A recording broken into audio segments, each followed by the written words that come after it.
was the last best chance to stop the country's regime. I'm honest with the name that was not spoken in last night's State of the Union message, Jeffrey Epstein. Got Bitcoin Court backed by MIT, and apparently, Larry, you will own nothing fake. Bitcoin has been hijacked. There will be no real non-controlled currency in the world.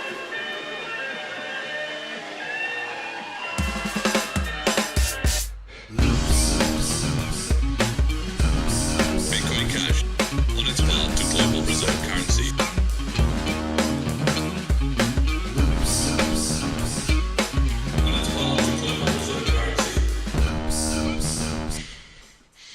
I waited years for this. I made myself so sick, waiting for Layla to come around. Hate hijacked freedom sound, but you can't keep a bad bitch down. Layla's looping back into town.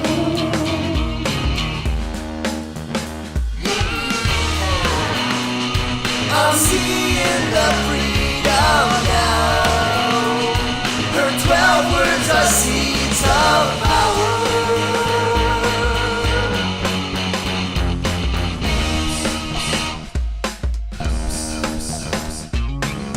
Their toxic idols fly private jets in the bluest skies and watch us down below as we die. Suffering for sins that we never did commit. Turn around, pay your taxes to pedophiles. Fuck this. I'm seeing the freedom now. Her 12 words are seeds of power. They're coming from underground to uproot their world so sour. And let freedom ring. Let freedom ring. Here comes Layla, ain't she cool? Look at how she moves. She ain't no Samuel Altman fool. She stomps on the face with her boots. Yeah, I saw her climb the cars, rolls in bank accounts too. But Layla's got the final puzzle piece. She's taking back money. In a separate email from Epstein sent to early Bitcoin developer Amir Turkey on April 19, 2014, Epstein told Turkey that he just had likely referring to.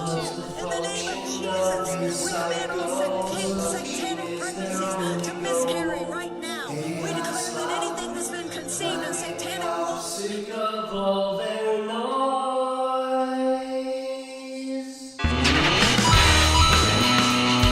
I'm seeing the freedom now. Her 12 words are seeds of power. When Layla comes back to town, their temples will fall.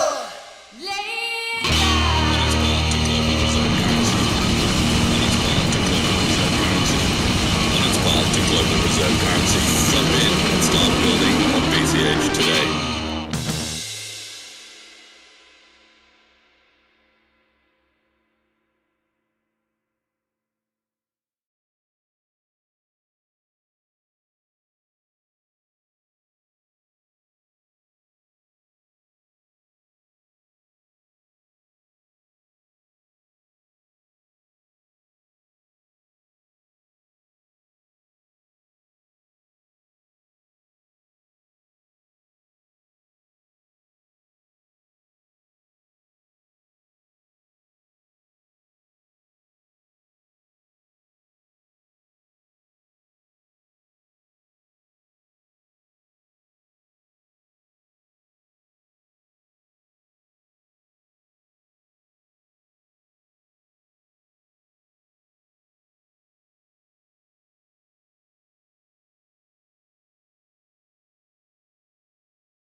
There will be no real non-controlled currency in the world. We're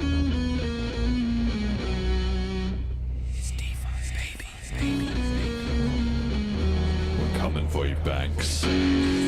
And this is exactly what these Bitcoin Cash people are building. Shout out to the Dragon Riders and the House of the Dragon. Because it's a completely different situation than it was 2 or 3 years ago. Yeah, that's how frogs get boiled. And they added a bunch of new opcodes and they're doing a bunch of things over there. It will be the most hated rally ever because a lot of people from some propaganda hate Bitcoin Cash.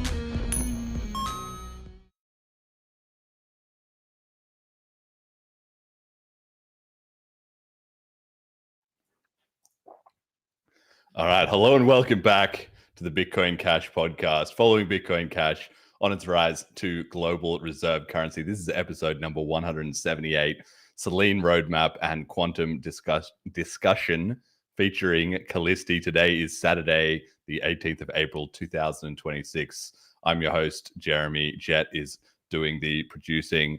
On the price, BCH kind of needs a bit of a breakthrough. We've fallen down to rank 13, RIP. $446.08 USD, down a little bit. One BTC sat buys 170 BCH sats, down a little bit, and one ETH buys 528 mega sats, also down. So yeah, kind of getting a bit wrecked. Selene 30-day users 626, Tokenaut TVL 12,606, and there are 27 Layla NFTs available at bliss.cash, and the ticket sale closes on the 30th. in 12 days time. So you still have time to buy a Layla and come along to Bliss. Speaking of that, upgrade your nodes. If you are a node runner out there, or you know someone who is, or you feel like doing some marketing to message big companies that support BCH and ask them to upgrade their nodes, that would be great. For BCHN, you need version 29.0 or higher, which has the Layla implementation in it. Other node software, of course, will have their own equivalent.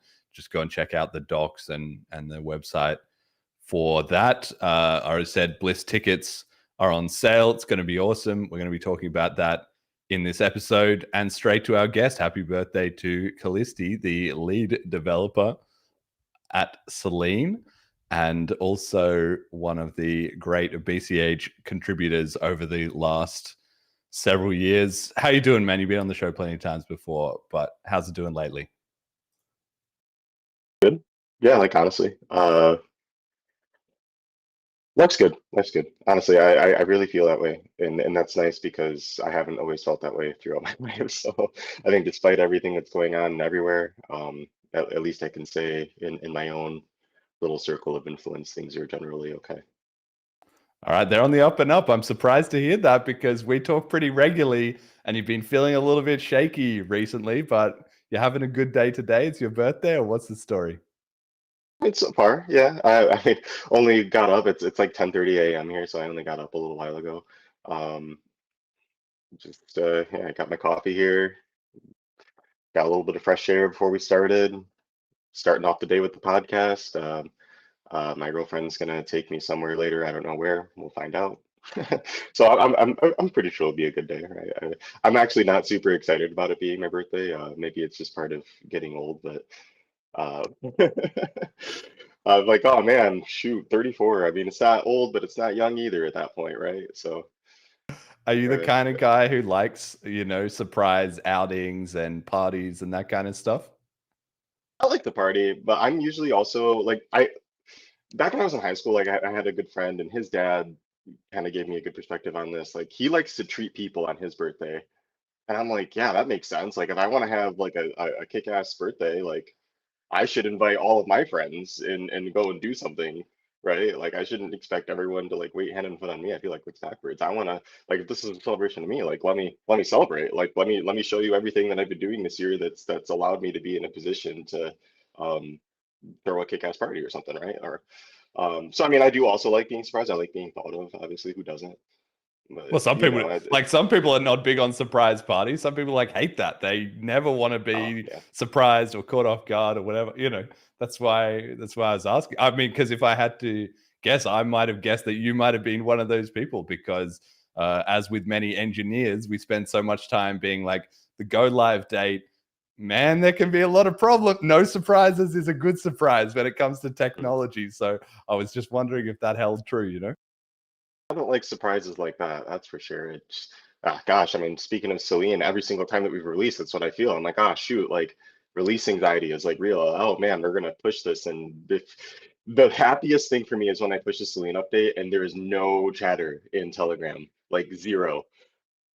That's a breath because that's how I know nothing is broken. No news is good news. But I mean, when it comes to a party, man, as long as I'm not too busy, I'm always down. Yeah, yeah, exactly. And just to reassure all the Selene users, we do test things very thoroughly. They are reviewed and checked over and over and over again before they go out. But the nature of software is just that you can't know it's broken until people are using it, you know? There's no test more effective than the real production deploy, which is exactly why even the biggest software companies in the world with, you know, the most advanced engineers and test suites and stuff still every so often release bugs. You know, Cloudflare goes down and takes down half the internet like every so often. So it's all just kind of in the nature of the game. All right, so getting on to BCH then, the general BCH ecosystem. You were last on the Christmas episode, so we've had kind of the, you know, the first quarter or a little more of the year so far. How's 2026 shaping up? It's been quiet, but not in a it's too quiet kind of way, because maybe it is to the outside world, but for us, I mean, we know that there's a lot of stuff cooking, a lot of teams working on stuff right now, product launches, updates to things, and I think it makes sense right now. Like if you didn't push something in like January, like early February, you might as well just wait for Bliss to announce stuff at this point and just everybody collectively make as big a splash as possible, especially considering how overlooked BCH tends to be in the broader crypto community. It's like, okay, well, let's make sure we do something newsworthy this year. And so I think a lot of stuff is cooking. I mean, we know like Perion USD is coming out at the end of the month. We know that GP is working on ExoStack. We've got everything that's in the pipeline for Selene too. And I mean, there's a lot of narrative that we can kind of reattach to, because I mean, at least I've been really detached from crypto narrative stuff. And I know in a little bit we're going to be talking about like quantum and whatnot. So I mean, I think that's kind of bringing some life back into the crypto discussion too. And like when I look ahead at the consensus conference agenda, there is a lot of talk about AI agents using crypto rails and whatnot. So I mean, I think there's a lot of the narratives have just pivoted, you know, as they always do, but it came really quick as far as the broader crypto space. And then for BCH, I just feel like we're really, really quiet right now, but in a good way. And I think this is going to be a big splash. Yeah, I'm looking forward to that. You put out a post yesterday on Twitter with a bit of a stream of consciousness type of reflections, and I thought it was actually really good. So I've got a couple of little segments that I'm cut out of it. So maybe you can give us a little dramatic reading so the listeners can hear it in your own voice of this. This was my favorite section that I had. A dramatic reading? No, I'm kidding. All right, so audiobooks. This is Audible from the Bitcoin Cash podcast, read to you by Kallisti. Working on Selene and doing my, no, I'm just kidding. Working on Selene and doing my part to champion the community has taught me a lot about myself and has forced me to grow in many ways as well. I've had to become more accountable and more consistent. I've had to become more kind toward myself. I've had to learn how to set better boundaries. I've had to grow as an engineer. I've needed to learn how to accept imperfect solutions and how to delegate things. I'm grateful for all of the opportunities and growth that I've been afforded by my work and by the community's continued effort, or I'm sorry, continued support. I'm excited about the future, but nervous too. I think despite our successes over the past few years, it'd be a mistake to start getting too comfortable. So this has really two elements to it, which I really like. The first one was the personal growth that has come out of BCH. I mean, I also see that a lot. You know, there's so many things that I want to do in BCH that I have to just personally level up to do. I mean, I'm not like a terrible public speaker or anything like that, but certainly I've had to do a lot more presenting and speaking as a result of being involved in BCH. I've had to become a little more politically savvy and diplomatic I guess. I still get that wrong sometimes, but certainly experiences in the community have helped me with that. And there's just a whole string of things like that. So in some ways, I actually see BCH just as a giant self-improvement project. If it's about getting to the truth of money, then it should also be the high signal thing that helps you to start getting to the truth about other areas of life, right? Whether it's health or fitness or community or, interpersonal relationships or, meaning, satisfaction. I don't know. So talk to me a little bit about that, because I thought that was a really interesting angle to have in your reflections. Well, part of it is, I guess, entrepreneurship too, because I mean, at the end of the day, you and I are trying to run a business, and everything that comes with running a business, it requires consistency and accountability because we have to build trust, we have to deliver things. It requires me to be kind toward myself because I can't just sit here and focus on things that aren't going exactly the way that I want them to, or um, things that are imperfect, or anything like that, or if I'm not hitting timelines exactly the way that I expect myself to, or if something happens outside of work that affects my work. All of those things I've had to learn to not, I mean, really like whip myself over, honestly. Like, um, yeah, I don't know. It just has required me to really be nicer to myself in a lot of ways. I mean, that's just been something that I've had to work through my entire life, but BCH has really accelerated that because we are communicating to the community so often, and I'm sure people have certain expectations. I have certain expectations on myself, and especially like, okay, we run these fundraisers, so the community is directly investing in us, and I want to maximize the goodwill that I can give back because of that. So I guess when it comes to that, that's also kind of going to the boundaries thing too, because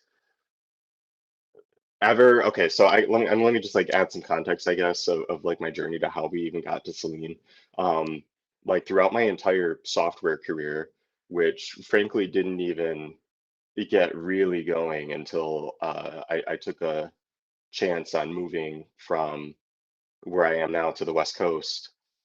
Um, and that was on a whim. I met a girl at a music festival, and she's like, "Yeah, if you want to like take a whole chance, totally platonic and whatever." But she just like let me live in her apartment for like a month in Seattle while she went backpacking in Europe. All I had to do was babysit her dog, and then I kind of reached into the tech industry from there.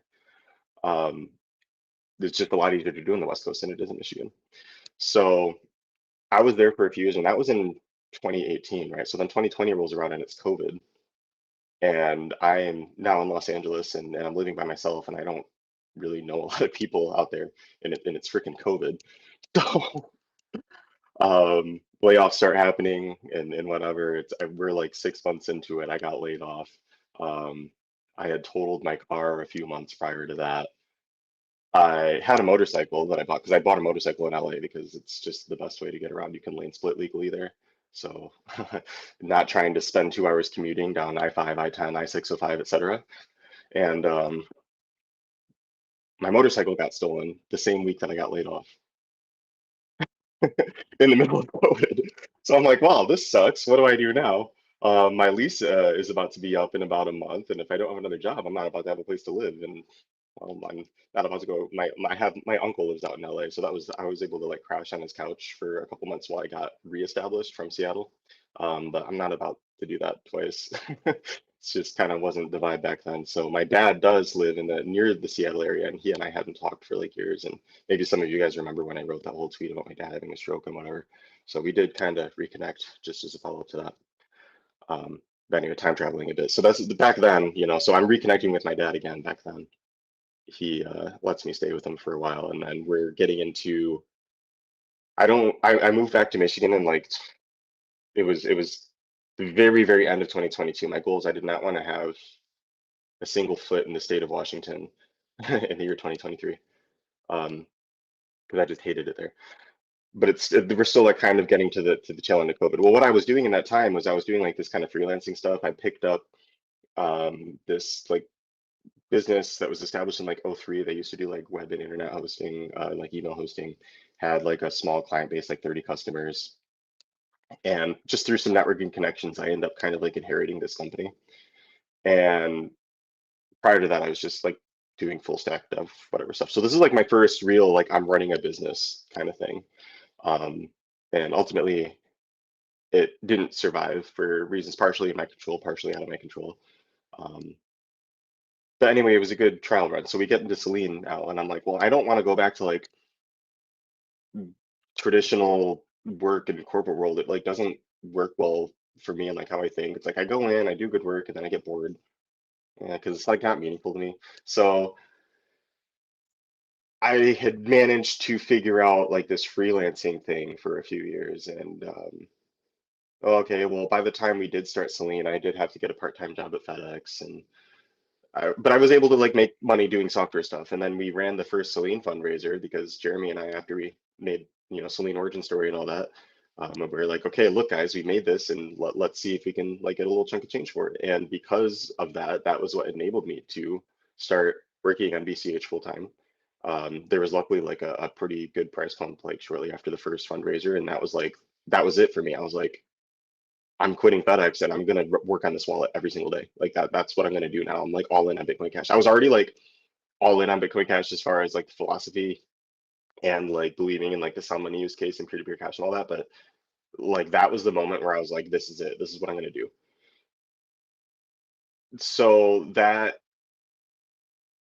journey, I guess, is what's prompted all of the growth. And because of all of the effort and all of the ways that we've also had to grow the product and had to grow our brand, and we've had to collaborate with other people in the community, and people have contributed to us going out and doing all this conference stuff and meeting people and networking and trying to find these opportunities. These are all skills that I have only mildly exercised in the past at best. And the best way to learn, in my opinion, is by doing. And Selene has just been the best exercise in doing. So I think that's, yeah, kind of my reflection on the reflection.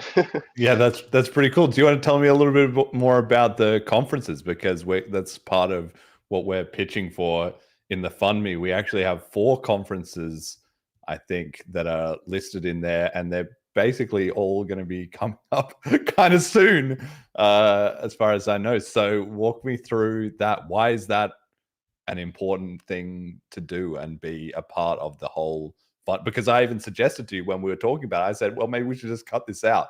Let's like cut out the conferences. People are funding software, right? They're not funding trips to conferences, but they are funding trips to conferences because it matters and it's an essential part of what we're doing. So can you explain that? So I think about it from the perspective of it's the same reason that meetups are important.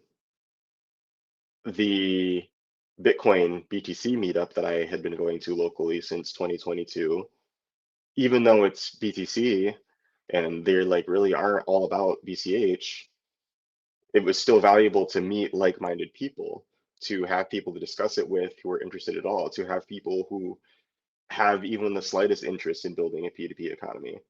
Because even though it's all on Lightning for them, they still do their whole value for value thing, and I can respect that. I wish it wasn't Lightning, but at least they're trying to do something that's not fiat, right? At the end of the day. And so they're also consistent is the other thing. And we all know consistency is key with all things. And if you're building this rapport with real people that are local to you, then I feel like that should be a no-brainer. Of course you want to push that. We need like these critical masses, these small hubs. And what is a conference more than just like that critical mass of like-minded people? So if I want to find where all of the people who are doing real things in crypto are, I probably want to go to one of these conferences. That's the reason that we have BCH Bliss, is because we want to get all of our core contributors in one place to be able to have communication over a period of time that's simply impossible through internet-based channels. There's just something about being in person and feeling the actual energy of a person and being able to discuss an idea in real time in the flesh as it pops up to everybody who's there and the cross pollination that can happen, like that just can't happen online. And so the BTC conference and the selection of conferences that I'm going to are the largest crypto conferences on the planet. So it's Bitcoin in Las Vegas, which, you know, we all know the history of the Bitcoin conference. It's like the biggest crypto conference. And then you have Consensus is the crypto agnostic biggest conference. So I see that as an opportunity to represent BCH in a world where, I mean, look, if we can't even freaking breach containment on Reddit, man, like maybe we should just go and talk to people in real life, because obviously beating our heads against social media is only doing so much. And luckily we have pivoted onto Twitter X, and they value free speech a bit more than, say, Reddit. And we have been able to get a lot of traction there over the years. But the point still stands: if we want our ideas to take hold in reality, we need to participate in reality. And when I've gone to these largest crypto conferences in the world, there have been, at best, a handful of other BCHers or big block aligned people, even, because I met like some vaguely BSV aligned people there too. And I think it's really important. We need to be visible and we need to be represented. Otherwise, just people don't know about us. People don't know about what we do, and people will just continue to shit on us online. And that's like not fun. I want to go and prove to people like, hey, we exist, we're real. I mean, before I even started going to conferences, so rewind to 2024, we were still, as far as like narrative, like Bcash basically doesn't even exist. It's like, it's trash. Like, wow, I can't even believe that anybody is still like even talking about it or thinking about it, right? So now you fast forward to now, and because arguably of all of the effort that we've collectively put in on becoming visible in real life and online, that makes a big difference, and people are forced to take it seriously. I mean, look at Jeremy and I going to Op Next last year. I think had a huge impact on the amount of respect that we get from the Bitcoin BTC developer community today. And even to this day, you know, we're still in contact with people like Charlie Spears. Shout out to you, and thank you for running a great event. He reached out to me last year when I was at the BTC Vegas event and said, hey, come check out our like Ordinals shitcoin conference or whatever they called it. I forget. But it was great because, you know, this is where the alternative communities are. And I met, I gotta show you guys something. Here, Jeremy, talk for like 10 seconds while I get this poster. Yes. Well, that's what I will say is he's right about things being kind of uncensorable in person. And that's something you really notice.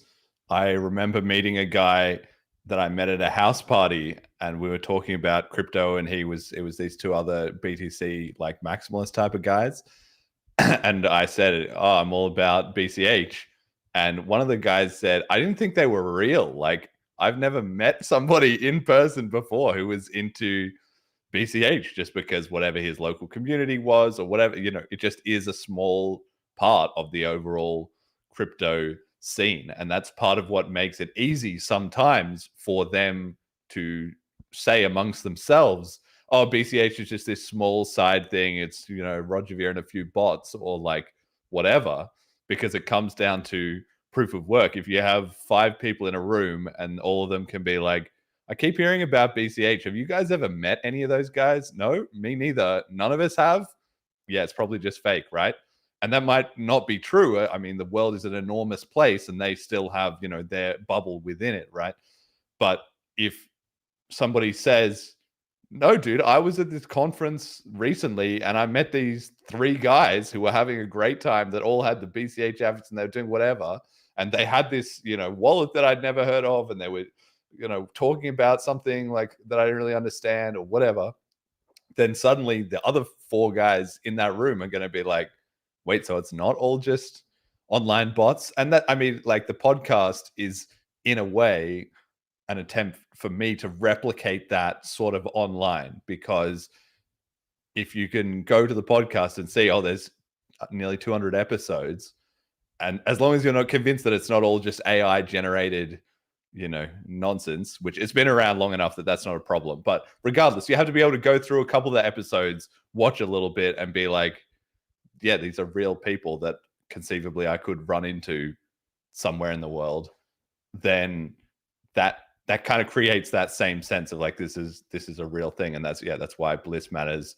That's why the podcast matters, and it's why in-person meetups matter, and also that we do a good job of being there representing the community, because you don't have to be a lot of people to make a big impact. Like when we were at Op Next, you, me, Jet, and Jerry, so that was the four of us that we had our little BCH contingent among, I don't know what, 80 people or 85 people, but I'm sure we made a huge impact, because we had the BCH stuff, and then also all of us were, you know, just being cool and talking to people, and maybe were not expected to be there at all. So I'm sure it made an outsized impression on, at least on people who were paying attention, but even in general. I mean, enough for Charlie to invite us back personally.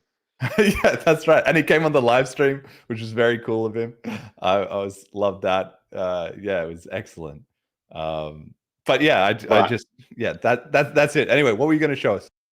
I wanted to show you guys this little painting made by an artist named Greta Cruci, who I met while I was at Charlie's event in Vegas. And she painted this by hand and had no context. This is for Bitcoin BTC, by the way, guys. Tell me this is not fucking Layla, right? Those are green Bitcoins in the background, and that is Layla. And Yeah, she had no idea. I pointed this out. I showed her the Bliss art for this year, and she was like, or "Wow, last that's year." all right." Yeah, or I guess last year's Bliss yeah. art. I guess it's Velma, not Layla. Yeah, sorry, it's the Velmas. Yeah, I'm too yeah. But yeah, tell me that's not Layla or Velma. Wow, I just said it again. Well, I mean, yeah, look right in the background of Jeremy's thing. Like you can just see it directly. It's But that was just convergent evolution, right? You don't think that she had somehow seen the Velmas and been subconsciously influenced, or you think she just had a similar idea of like green Bitcoins and a girl with the it's even Jet's got it right there behind him, like that's what I'm saying. Like it was like so uncanny to me, and I pointed this out, and she's like, "Yeah, there's no relation. I had no idea this existed." Yeah, but I don't know. Well, you never know. You never know the butterfly effect. It's definitely possible that it was convergent evolution, but at the same time, it's also possible people pick up stuff that they have been, you know, sitting in the back of their heads through all kinds of ways.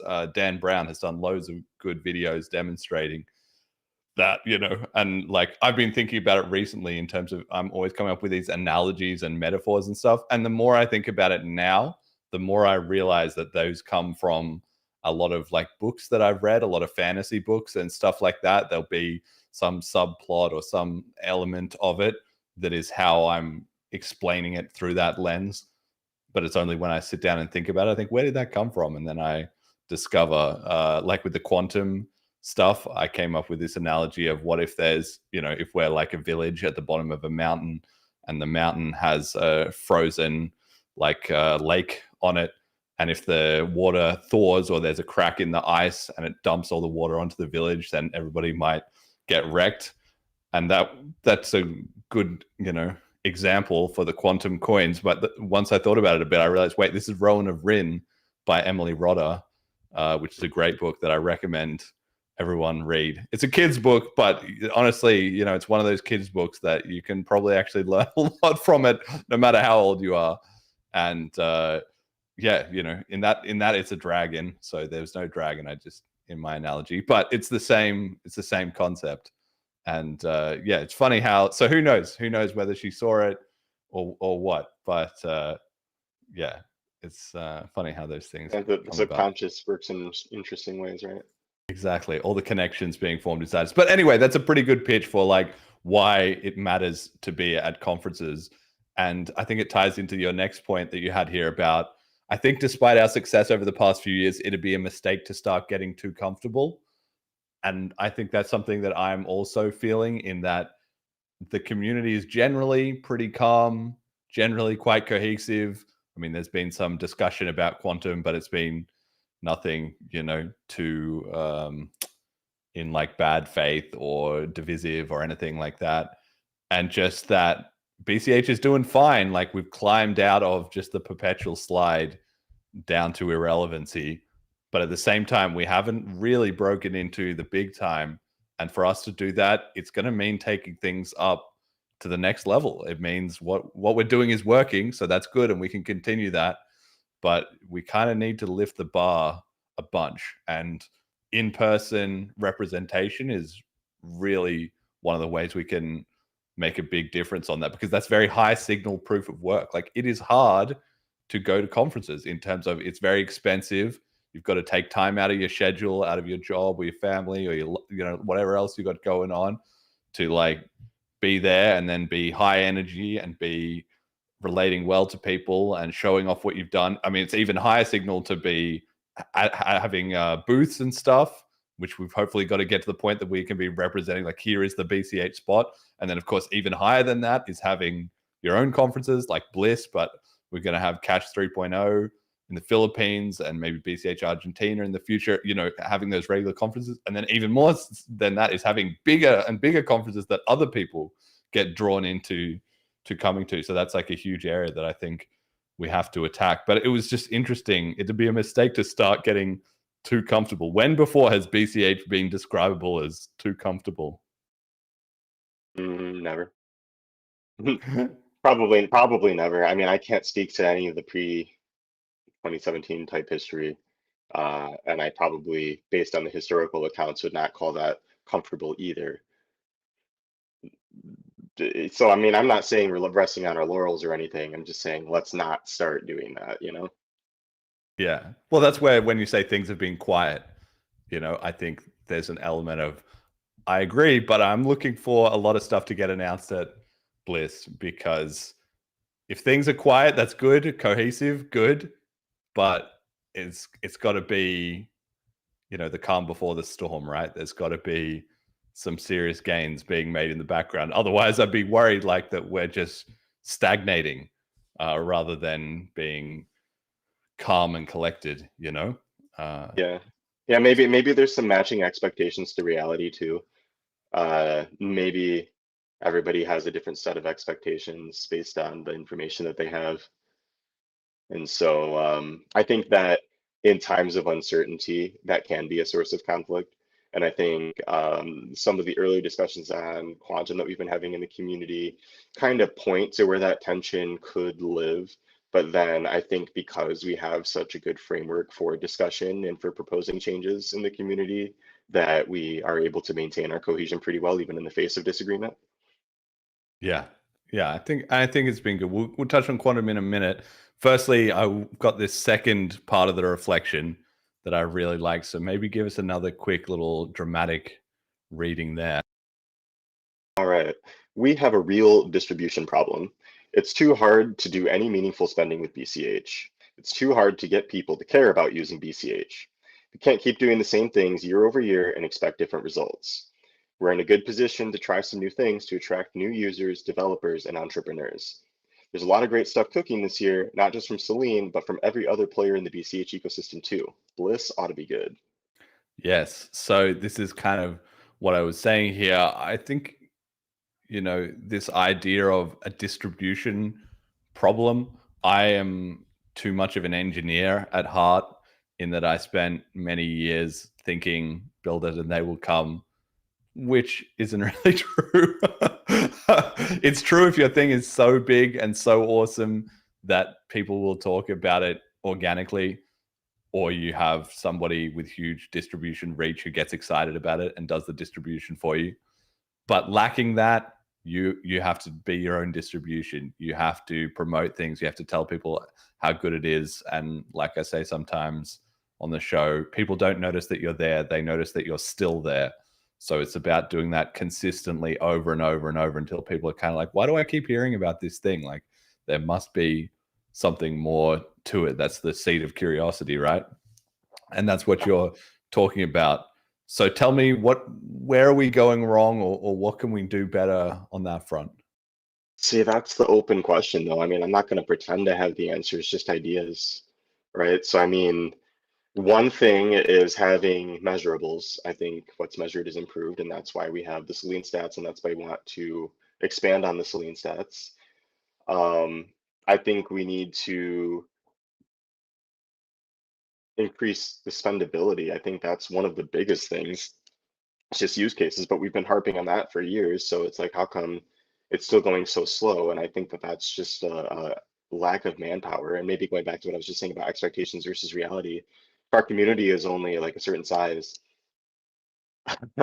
I can't have an expectation of development going a certain way. Nobody can. We just need more developers. I mean, this is a bottleneck that we are personally having as Selene, the organization. We need more developers. Everyone in the community needs more developers right now. This is why we've got like Blaze going on. This is why we've got like BCH1 doing the work that they're doing. Because we just need like so much more of that right now is exposure and people who can communicate the value to people who can create more value, if that makes sense. Yeah, well, everything is just sales and engineering. There's two halves to a business, right? And so we can't, and then they form a bit of a virtuous / vicious cycle, which is if you don't have much sales, you can't hire many engineers. If you don't have many engineers, you can't build stuff for people to sell or be responsive to user complaints and feedback and so forth, right? So it is about trying to get that wheel spinning. I historically have felt like we've been stronger on the engineering side, which is why so much of my own work has been spent on the promotional side, and we are seeing that loop now really start to work well. So I think we are doing well, but the distribution is still showing up at conferences is a one good thing. I do think obviously a few more channels would help. Obviously I have this one, but like GP Spaces they do, that's great. A nice regular show that they've done for many years. Like things like that help so much. And it's a lot of effort. Like it has to be somebody's, full-time part, or at least part of their full-time preoccupation in order to keep it consistent and quality. But the more channels we can have, the better. And the more different ways people are thinking about that would help a lot. So I'm really hoping that we're going to see more people starting to do things with media in BCH. I think we're seeing that a little bit, like the Cash Mint, the NFT marketplace. That's the kind of thing that can be visual and get in front of a bunch of people. I see Tats, double O Tats in the comments saying, gotta build something people can see in real life, not just on their phones, clearing my throat. So yeah, shout out to you, man. You've been doing a killer job, actually. Actually that kind of goes really well into the next thing I wanted to say, which I do have a lot of ideas regarding like guerrilla marketing type tactics. And Double O is, I think, one of the prime examples of that. And some other things that I have in mind is like, well, like how come I'm not just like printing like Selene stickers and sticking them all over my city? When Double O came to visit me, he made a really good point of like, how come I'm not wearing like my Selene shirt like every freaking day? He wears his BCH tie like damn near every day. Like, how come I'm not on that level? Okay, yeah, it's actually a really good point. So this is kind of what got me thinking about Selene's like brand position. Okay, we're a recognizable face now. So when you see a Selene logo out in the wild, like what does that mean? It's like, oh, well, obviously there's some BCH alignment there just by default. And specifically BCH alignment, not just crypto alignment, because we're BCH aligned, we're BCH focused, we don't do anything else in crypto. And the reason for that is because of what BCH symbolizes in our values and our philosophy. So when you see that logo, that's everything that it represents too. And so if I'm just littering my city, the same way the Monero guys do. Don't buy Monero, big old sticker that they put on phone like phone trees and stuff. We should be doing stuff like that. Why not? I should. I'm wearing a Cauldron shirt today, but that's just because I need to go take a shower later. I'm just kidding. Sorry, guys. We're going to be selling more Selene merch at Bliss. We want to get more of that going back here in the States. I had a supplier before where I've got a relationship building with a supplier again now. So we're working on that. And just why not be everywhere? Why not just be in people's faces? People don't even have to know what we are. They just need to see us at this point. Yeah, get it ingrained into the subconscious like that. I mean, the third element that will tie into the fund me in a moment, but is you have that cycle of basically building the what would you call it, product, half of the company, which is includes the designers, it includes the quality assurance, it includes testing, it includes obviously the development itself, it even includes like user research, that sort of stuff, right? That's the product half. And then you have the business half, the sales, marketing, outreach, what's it called, customer support, like that kind of the customer facing part of the business. But both things are also propelled by like funding at the top, is like the funnel where you put in the resources to make the whole thing go. So it's probably usually more the sales team that has to go and find, where are we going to get all this funding, and or like the C-suite, the CEO and whoever. And so in BCH, that is also a bit of a bottleneck that I think we need, to solve in some respects, because at the moment, BCH is kind of ticking along at the size it is, but it's a little bit dependent on kind of a very small pool of capital, right? And I'm not an expert, and maybe you're not either. Maybe nearly no one in BCH is an expert in finding these big amounts of money and convincing it to buy in. And I think that's part of where we need to level up on. And you can really see that in the bigger ecosystems like BTC, like ETH. They've either already found those connections, or they got big enough that those guys came to find them. And we need it's also a lot of the reason that I want to do these conference circuits too, like especially, okay, so like Bliss, obviously we're not going to find external investors at Bliss, but BTC and Consensus, like, yeah, those are massive conferences with tons and tons of people who are not necessarily strictly BTC aligned or strictly Ethereum aligned or whatever. We've had some of our other players and developers go out to other conferences like ETHDAM or whatever, and some other stuff. I think Matthew went to the eCash conference. So it's like, we got to be talking to people in the ecosystem who already kind of get it, right? We don't want to be in a silo. We don't want to be in a bubble. We might not necessarily change minds, but again, the presence matters, because people need to at least get the most up-to-date information so they can make their own decisions. And I think just the networking opportunities are the primary value of these conferences.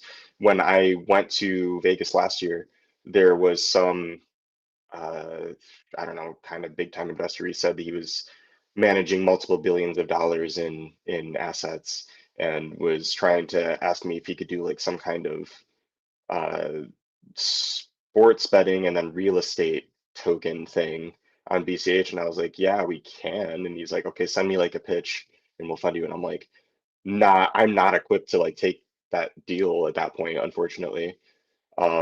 Because this is kind of pointing to the tooling gap in our ecosystem. How easy is it to just write a new app on top of BCH? There's kind of a lot of manual plumbing you still have to do. And I know there are a lot of teams working on that, like especially shout out to like the CashScript team and to like General Protocols, both diligently trying to tackle these problems from different angles. But that's just it, it's just a lack of maturity thing. We're just simply not there. We've gotten set back so many years by all of the splits in the history and all of that. And all we can do is just keep building from where we're at with the resources that we have, and push as hard as we can and hope we make it. Yeah, I mean, I would say that the tooling, like you say, is not just a matter of technical tooling either. Again, that's only half the equation. That same tooling is needed on the sales sides, because it's like you said, it's the pitch decks, and it's the slick presentations, and it's the flyers, or it's the summary documents, or it's the investor corporate tables, or it's the legal company structures, or whatever, all this stuff that people need to see, especially if they've got a lot of money, before they put a chunk of it in someone else's hands and be convinced, right? The most amazing engineering work in the world is not necessarily going to impress somebody who doesn't understand anything about engineering. They need to know that it's presented well by a team that looks credible, and then they'll let the engineers worry about the engineering, So I think, and that's something we've been doing at Bliss. We've been slowly leveling that up in terms of our external presentation, and also, to sponsors and so forth. So that's something I've had to learn quite a lot about it. I'm sure I'm still nowhere near amazing at it. And we need a lot more of those type of people in the ecosystem as well, too. So for the people who are great at that, maybe try and share your knowledge a little bit more. That would be really helpful. And for everybody else, if you know somebody who's like that, then try and get them interested in BCH, because it would be a huge help. Okay, so that said, go on. I was going to say, now hiring CEOs for BCH, and we've probably got a VP of sales position open too. Yes. Yeah, we definitely got a VP of sales position open. Okay, so speaking of that, we've got the Selene Fund Me. So this would be our fourth Fund Me, right? We did one in May 2023 that ran us through until March 2024. Then we did another one until May 2025. And then that's run us through now to April in 2026. So we're looking to keep rolling for another year. We're asking for 375 BCH, which essentially covers your time to work on the project, my time to work on it, the server and hosting cost, the sort of actual infrastructure that we need, plus a small travel budget for representing at conferences. Now, because this is the fourth year, we've actually made an accountability spreadsheet that Jet can throw up on the screen and show to people. So it's color coded. This is open source. The link is on the slides and it will be in the description. And you can go here and look at what we promised in every one of our previous years and whether or not we delivered it or not. So down the left here, we have all the list of features, which is currently, I've got 36 listed, the delivery status, and then each year. So you can see the writing in the box tells you like if we promised it this year or it was kind of an opportunistic thing, if we got around to it, and then what it would be delivered or not is based on the color scheme. So over on the right, it's got a little key. So dark green is a promise that we delivered on time. Light green is a promise that we delivered, but a little bit later than we initially promised it. Software is not always perfect. Purple is unpromised, but we delivered anyway. So we always try and deliver above and beyond on a lot of things. Yellow is a mitigation. So maybe we didn't deliver the feature, but we delivered something that kind of fit the same use case or made it less of a problem in the short and medium term. And orange and red is when it's promised and overdue. It's still something that we're looking to round out. So our stats so far of those 35 items, we had 11 or 31.4% early, 9, 25.7% on time, 4 or 11.4% done but late, 4, 11.4% mitigated, 2 overdue, 5.7%, 1 very overdue, 2.9%, and 4 are pending, 11.4%. So those are just things we've talked about that are kind of in the vague future, but we haven't actually put on the roadmap, seriously in any of the proposals for any of this year. So personally, I'm feeling pretty good about that track record when I sat down and graphed it all out. But of course, all our funders are welcome to assess it for themselves and think whether or not that can justify another batch of funding. I will also add to this, it doesn't have it now, but I will add to it the upcoming promises for April 2026, which are already available in the April column, but we also promise some brand new features that I will add new rows to. Of course, the full details of the Fund Me are in the Fund Me itself. We have the accountability spreadsheet. We have a list of the things that we delivered since last year, like dark mode, vendor mode, improved transaction history, the secret project BChat, and some other stuff. And also a bunch of things that we didn't get asked for, but we did deliver. People will know stablecoin mode is still kind of in the next release we're about to put out, but other stuff like Wizard Connect or improved coin control, we didn't promise, and we didn't. But we got it done anyway. And then we have some stuff that's overhanging, like Cash Fusion and improved stats. So Kallisti, maybe walk me through how you see the Fund Me. Ooh, I guess that's kind of broad. Let me target that a little Okay. bit. So, Yeah. um, I'm actually really happy that you did that spreadsheet because I guess kind of going back to the whole reflections thing, like so I guess like full accountability and transparency here, guys. So I'm totally aware of the fact that it's like once every 4 to 5 months between releases kind of thing. Sorry about that.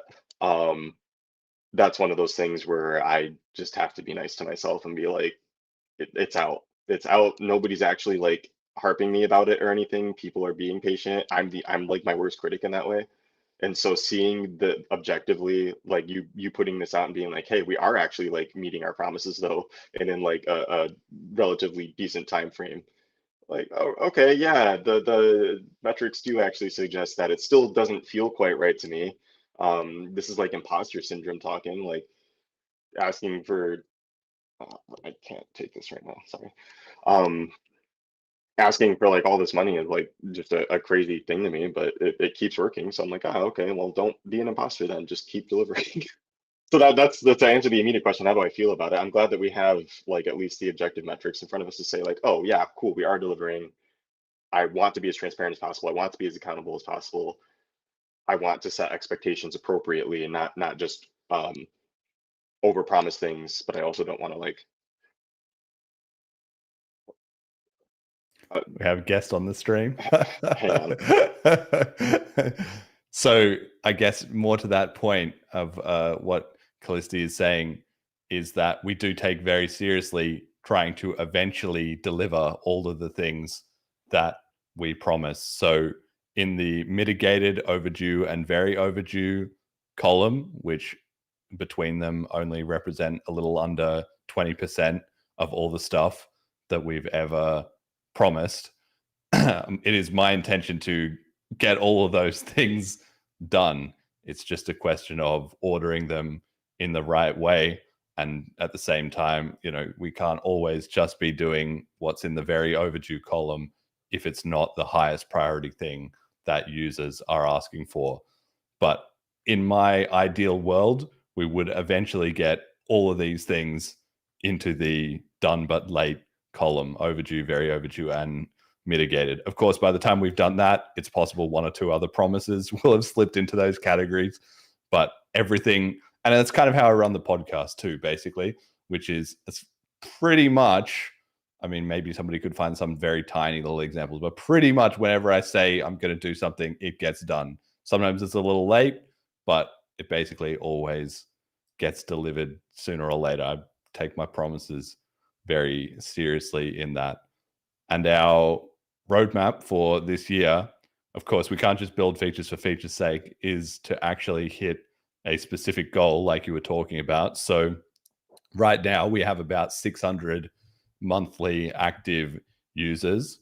And our goal, if this gets funded, is to hit a minimum of 720 new monthly active users by the same time next year, right? So that would be a little more than doubling. That would be about 120% growth over the next 12 months. Why is that the target, Kallisti? So I looked at our existing growth rate, which is about 40 new monthly users per month, like that are sticky.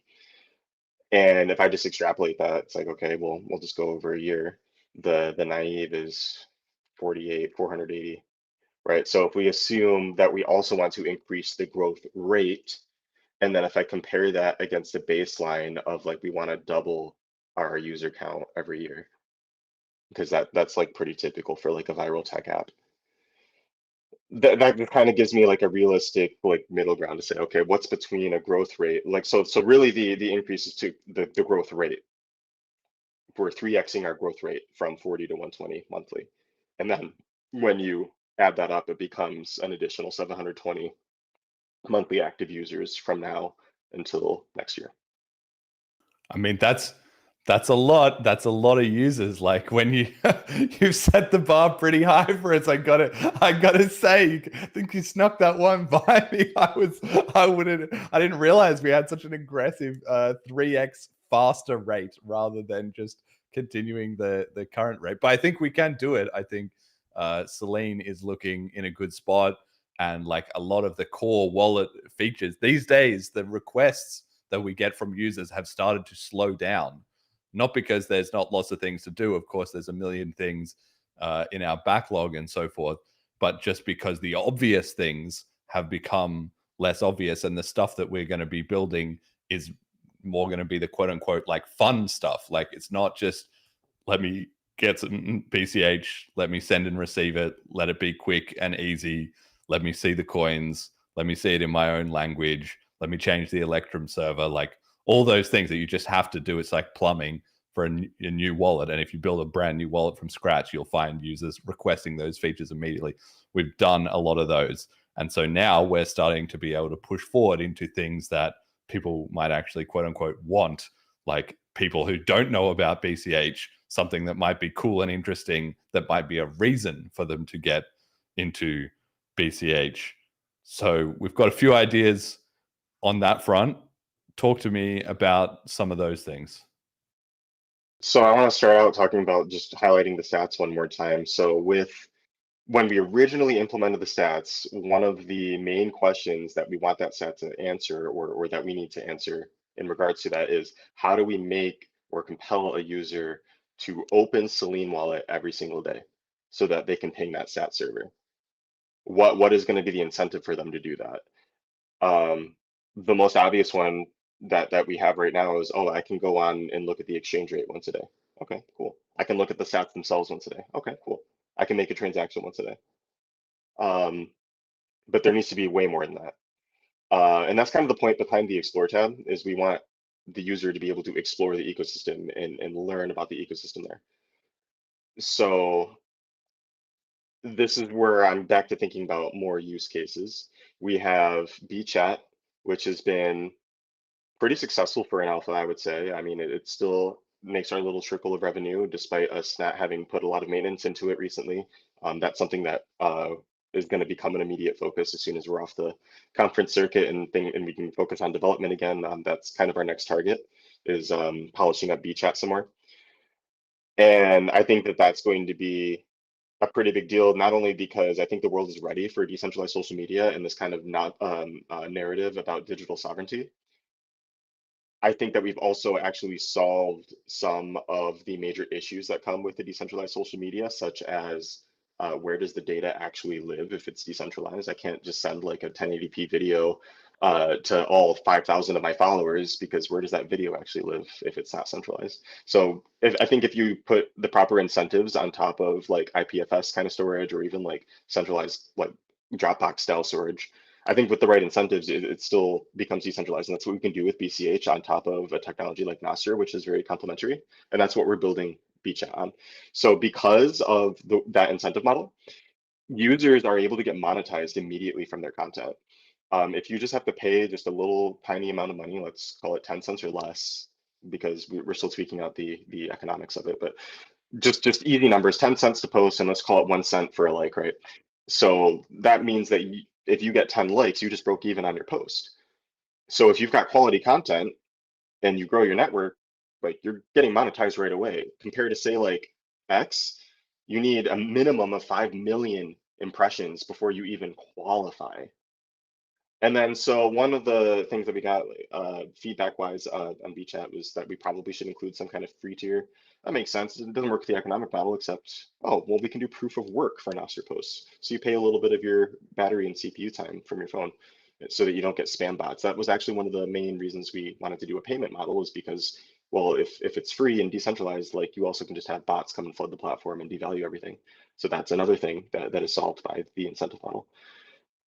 Overall, it just seems like a really cohesive system that I think will work. And I think if we have a couple of other little polished features, like the ability to like cross post with existing platforms to kind of help bootstrap that network effect, I think it'll really work. And then because we can take just a small amount of that revenue that goes from the reader to the creator, that is revenue that scales for us as we develop this platform more and host the infrastructure for it. And as we develop that, I'll also be releasing open source like node software so that you can like run your own BChat node kind of thing in the spirit of keeping it highly decentralized.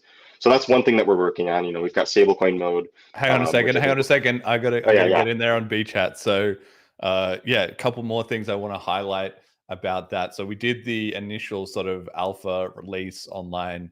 I was actually very impressed with the amount of people that A, tried it out, and B, even a few that stuck with it and stuff. Kallisti and I have not been able to put as much attention and focus on that as we would have liked, but it definitely more than exceeded our expectations in terms of initial user uptake, even just as an online web version that we said was going to be buggy, and it was slow and all of that. So I am super excited for that, because if with the funding from this year, we'll polish that up and actually release like a good production ready version that we can put into the wallet itself.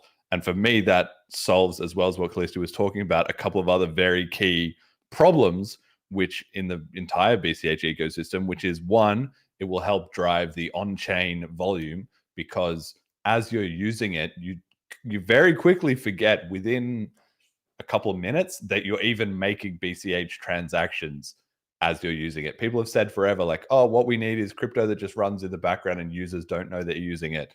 Well, that kind of happens when you're using BChat. And I think of it as like zero tap payments, because it's not like one tap payment would theoretically be, the quickest, smoothest payment experience, but it's actually zero tap, because you're actually just using the app and you're not trying to make a payment, but you are anyway. And that is a very powerful thing for driving, even just among the small user base that we had, we generated a significant amount of transactions that were for real economic value flowing among real people and users. No spamming the chain, no like BSV weather or whatever, like actually just real transactions that are needed and are real economic activity. So I'm super excited for that. And it's something that BCH is actually starting to see a bit of an uptick again in on-chain volume, but it's still something we really need to massively boost as a community. And we shouldn't take any shortcuts in that. We just have to grow the user base quite a lot. But I think it'll be very good for that. And the second thing is for onboarding as well too, which is that at the moment, a lot of people get onboarded to Selene or to BCH in general, but then they're kind of isolated. They met that one guy who told them about BCH and got them to download Selene and sent them $1. Okay, that's cool. But they sort of have two immediate problems. One is, where do I spend it? And that's also something we will look to address. But the other is, okay, how do I find out more? And if they have an inbuilt social media into their wallet that is constantly updating with new interesting discussion, then they can jump in there. And if they have any questions, they can say, oh, what about this? Or they can discover their way onto links that people are sharing to other BCH content, or what other people are trending and talking about. That tends to be very engaging, and that will help to move people into the community proper, rather than just being like somebody who's tried out BCH that one time and then forgot about it. And then of course, the kicker is that all of this, the more it grows, it will just start funding Selene, which plays into the theme of Kallisti and I don't want to have to be running FundMes forever. I mean, maybe we will. Apparently, we shouldn't cut it off too early. When we talked to some of our biggest donators, they said, basically, this is working, like, keep doing it. So we don't want to cut that off. But at the same time, even though being funded by the community gives us a lot of wiggle room in terms of we can stay aligned to the mission, and we're not beholden to some investors externally, or something that is not publicly accountable or anything like that. We do also want to turn Selene into a product that can stand on its own 2 feet, so that if and when the day comes that the community doesn't want to fund it as much, or that can allocate those funds more effectively somewhere else, we aren't there constantly needing increasing amounts of money as the project scales up, right? We should be able to find enough ways to create value that we can return that in other ways. So BChat is one way that we've proven at a small scale we can do that. And I'm really looking forward to rolling that out to more people and scaling it up. Okay, next thing, Kallisti. All right, so then as far as other monetization strategies, the other major one that's in the pipeline right now is going to be our stablecoin node. We are working on getting ready for Perion USD integration as well. Our pre-release has more USD already. Just quick recap on stablecoin mode is a pre-release feature that we have right now. You can try it right now. It's mostly working, just some minor bugs I had to work out before we release it at the end of this month. BCH in gets converted into stablecoin automatically. BCH out, if you're sending to a token address, stays as a stablecoin. If you're sending to a regular BCH address, gets converted to BCH on its way out for the receiver. So ultimately, for you, if you're in stablecoin mode, you're only working in stablecoin. For everybody else in the ecosystem, it doesn't affect them at all. They're going to get what they request, either a stablecoin or raw BCH. So it's really seamless. It uses Cauldron Swap on the back end, so automatically turn your BCH in and out of stablecoin. And it's a volatility solution because a lot of people are like, no, I don't want to deal with the volatility if I'm accepting this money. Well, here, you can just accept stablecoin directly, and then the person sending you the money doesn't even need to have the stablecoin. Yeah, nice. So that will be our answer to people worried about volatility, of which there's been a lot.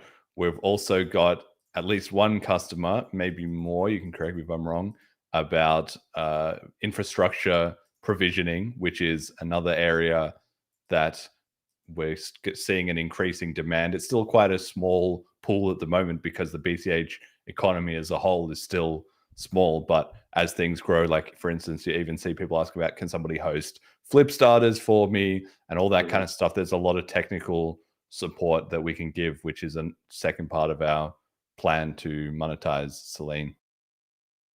Yeah, exactly. And so I'm sitting on this infrastructure, which is an asset already. It just makes sense to provide these services. It's hard to find these places where you can spend BCH and get digital services. So I want to start positioning more in that regard. And yeah, we do have, I have 2 tenants on my like VPS hosting, but it's not really in a position to scale. So really I need to get it into a position where there's like actual like provisioning software going on there, where there's an actual like payment thing that's happening. That's not just yeah, send me some BCH every month. Like there needs to be like a real process there. So that's one of the revenue sources we can tap into, though, because we do know people need infrastructure. BCHers need infrastructure. I'm positioned to provide that, especially because we did do the recent upgrades. And then there are some other products on top of that that's not exactly Selene related, but kind of double dipping in resources that I'm working on. But it's out of scope of the fund me.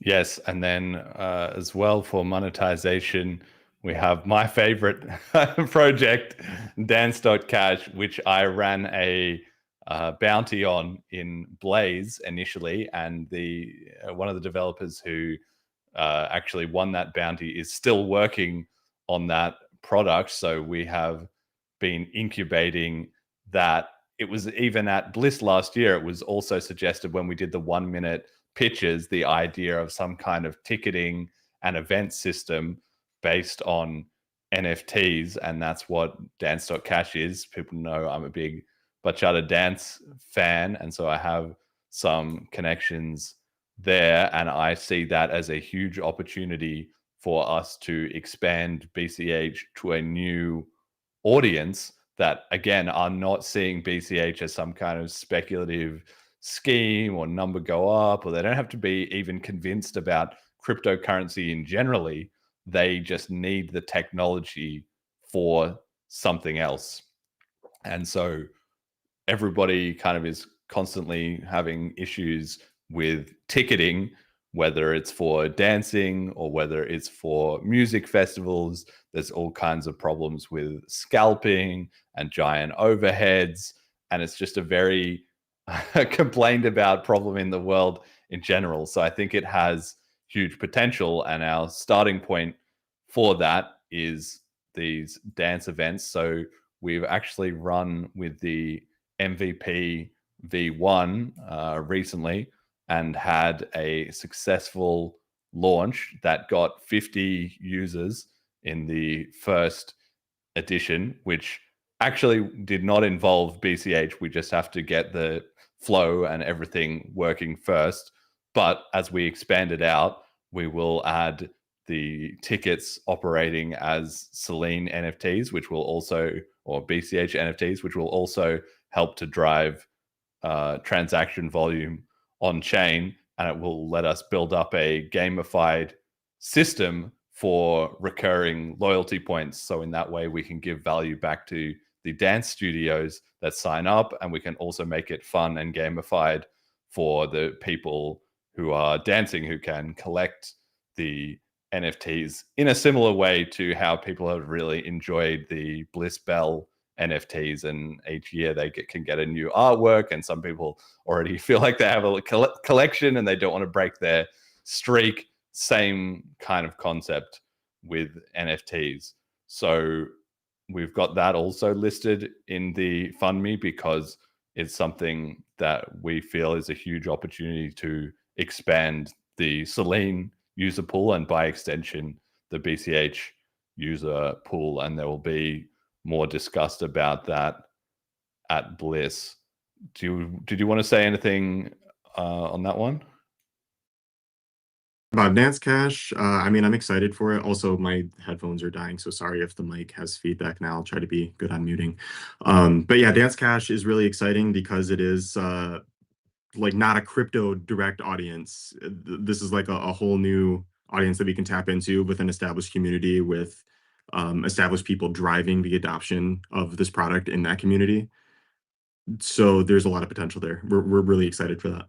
And a lot of it comes down to that's a very in-person thing as well. You can dance with people remotely, but for the most part, it happens in person. So the idea there is, once again, that it's kind of uncensorable, even if BCH is being suppressed and so forth on social media or whatever. We're just talking to a brand new group of people that operates face-to-face most of the time, which is fantastic conditions for a viral word of mouth adoption, unimpeached by nefarious powers that be. So I'm looking really forward to that. So maybe let's just go through.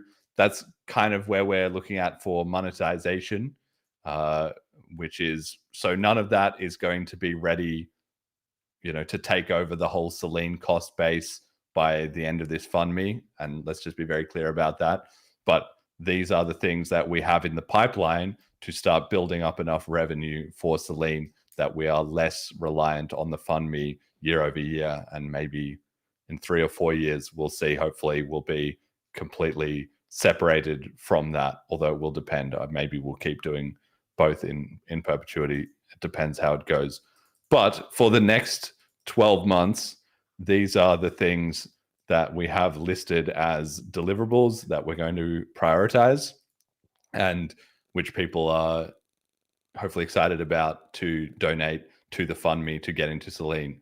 So firstly, the continued BChat and website development that we already spoke about, and also dance.cash are two of the main things we'll be focusing on, but also Cash Fusion and Shareable Link, which have been very, very, very, very highly requested things, and we have been somewhat putting them off in service of other more immediate priorities. But we have heard you, and in fact, we've heard you so many times that I think people have stopped asking because they know that we know those two will be for sure very high priorities coming in the next year.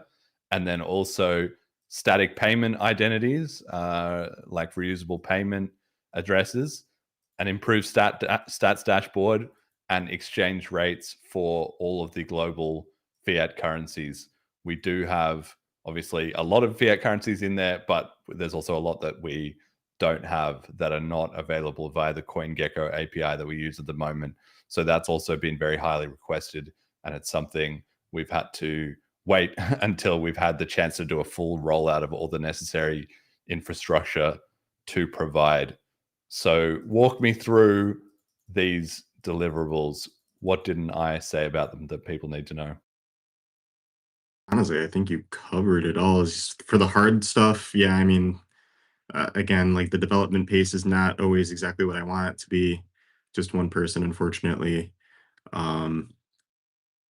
But yeah, I think you covered most of it. Yeah, Cash Fusion is like imminent. Somebody has already written all of that code for us. It just needs to be properly integrated into the wallet. We need to do some testing on like real devices. There's probably some iOS caveats we still need to figure out, but the state of the code is our developer has gotten a successful fusion through Selene, period. So we just need to get the full integration work on that. So that's right when we're done with this conference circuit, that's the immediate priority is get that shipped out. And then we're pivoting onto the beachhead stuff from there. Shareable link, the backup there was just I just didn't know how to do it. Now I know how to do it. So we're gonna do it. And again, just I won't be able to develop when we're running the conference stuff, but as soon as we're done, we're picking right back up, getting straight to the races. And then the rest of it is we're just doing more product development. So Beachhead, Dance Cash, all that. Anything else that we can think of that might be useful and or make money. Yes. So those are the things that we're saying we're going to do this year, and our plan is to deliver all of them, obviously. But if we don't, they will be marked on the spreadsheet as overdue, and therefore will hopefully be a higher priority for the year after. But our plan is to get through all of those as top priorities this year. We're also opportunistically targeting, so we don't want to say, yes, 100% we'll do this, but if we get time and or if circumstances conspire such that they seem in high demand, we have further dApp integration and ecosystem support, which is Cauldron, ExoStack, Quantum Root, etc. Quantum Root obviously in very high demand just because of the zeitgeist at the moment, but people are going to be looking for quantum solutions. We'll be monitoring that to see how urgent it is to get that out. But it's also possibly related to the ExoStack. Maybe if we do ExoStack, they will have templates for Quantum Root or other quantum solutions. So exactly how we're going to manage that remains to be seen, but we would like to do it this year. More sort of in-app tools and utilities. People have been having trouble finding the Wallet Connect. We need to change around where that is located. As Wizard Connect gets more adopted, there'll probably be fixes and updates to do there. UI design improvements, adding some more animations, making Selene a bit more appealing and professional looking. Merchant map integrations. The BCH Argentina guys have been doing a fantastic job, especially now they collaborated with Paytaka and others. So they're starting to fill that hole that we've known for so long needed to be filled in terms of a reliable and updated, merchant map. So we are going to try and integrate that into Selene when we get a chance. We also, of course, want to be good citizens and help give back data to the map so that it can stay as up to date as possible. And then e-commerce and business focused products. So like payroll, accounting, inventory, tax, legal compliance, that kind of stuff. For me, and it is an opportunistic, but probably for the year after, I'm expecting it to be a higher priority, which is that for BCH to really step up, we need to have those kind of solutions for onboarding merchants and other businesses. Maybe they get interested in BCH. Maybe they think, okay, let's integrate it a little bit. But at any significant size, companies are going to immediately ask, how do I fit this in with all my other paperwork and finances and accounting?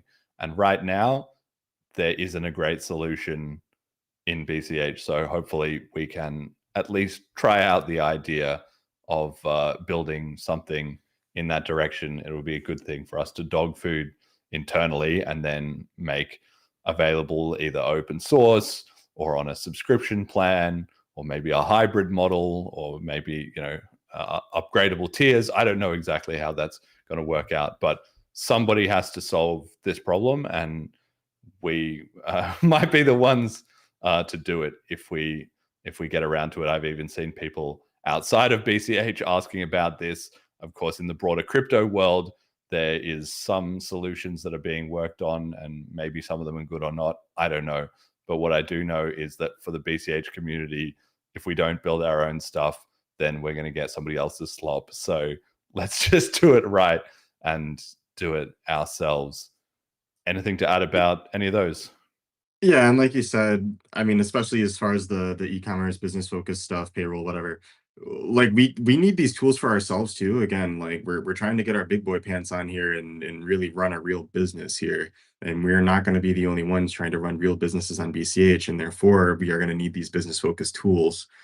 And then I guess just a little bit on our vision as an organization. The wallet is always going to be free. We're never going to like run ads or anything or any kind of bullshit like that in the wallet.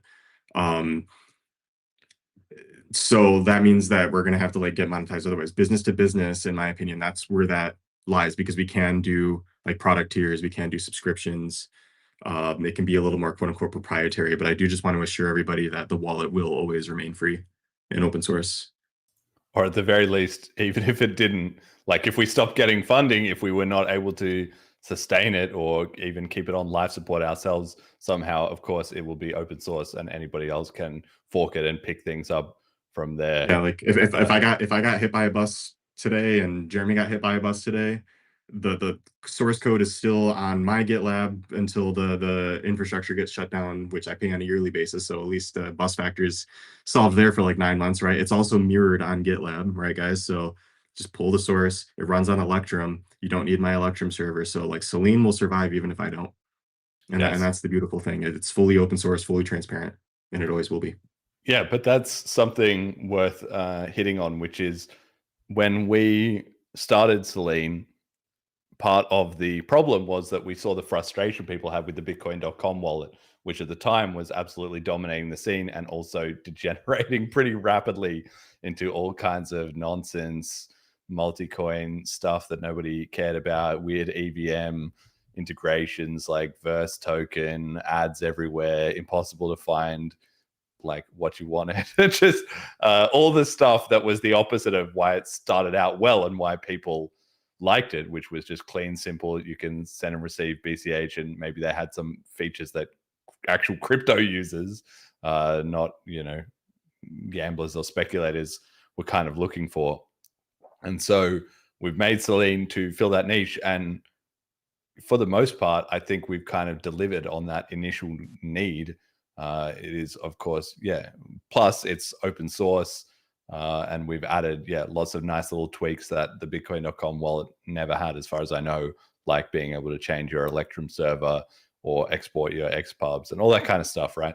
So now we're kind of looking at a bit of a phase change in what Selene is focused on, rather than just doing the sort of making a wallet that is usable and you can onboard people with. It's starting to move into how do we level up in terms of our promotion, doing merch and conference appearances, in terms of more complicated tooling for businesses and so forth, and then also how do we onboard mass users who are outside of BCH, which is stuff like BChat and Dance.Cash. So that's kind of the vision of where we're at. Yeah, I'd say so. Yes, definitely. Okay, so I think that about wraps it up on the FundMe pitch. Obviously, all the information is in the FundMe itself. You can read through that. You can also read through the spreadsheet. And thank you very much to Abla, Pablo, Ariel B, and Disc Surfer, who have already contributed some funding. If you want to go on fundme.cash, of course, anybody else can fund us. And if this roadmap sounds great, and or if you appreciate Selene continuing to run in the way that it has, then any contributions would be absolutely fantastic. If you have any questions about any of it, of course, you can join the Selene Telegram and talk to us directly about it, and we'll be happy to help you. Anything else that we need to mention?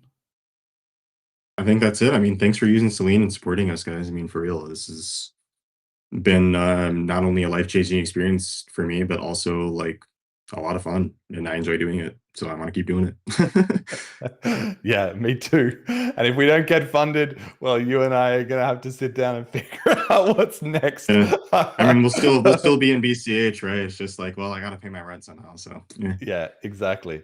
At the very least, I promise that we will keep Selene available on life support.